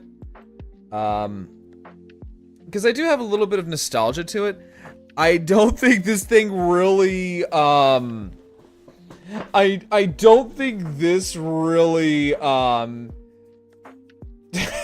don't think it translates well to PC just because of the fact that, the controls are really, really out there. Like, they are way, way, way too spread out. Right? Like, they are way, way, way too spread out. So I kind of have to... So I'm gonna have to go back and kind of tinker a little bit with it before I kind of, like, want to play this again. Like, no, trust me, I'm gonna play more of this, but I kind of need to adjust everything so that way, you know, it's to my liking, because, again, like, just of how spread out all of the action buttons are, like, Christ. And also the fact that you can't really use a controller for this as well is kind of sucks. I'm not gonna lie, it kind of sucks, but that's how it is. I'm sorry that we didn't get to play Dino Crisis for too long, just because the Zoid kind of took a little bit more time. But don't you worry. Don't you worry. We will be back tomorrow. I'm probably thinking about maybe, I don't know, maybe like 2 or something like that. We'll play more Dino Crisis, and then I will have a schedule out by tomorrow evening, because I am trying to get back on that horse, on like my usual schedule. I know like the last couple weeks have been kind of fucky-wucky, but speaking of horse, we are gonna go raid into one of my good friends, Celine, because it is her birthday stream weekend. So we're all gonna go say hi to the magical pony, and then until then, everyone, I'll catch you all later, and let's all go say hi and say happy birthday to Celine.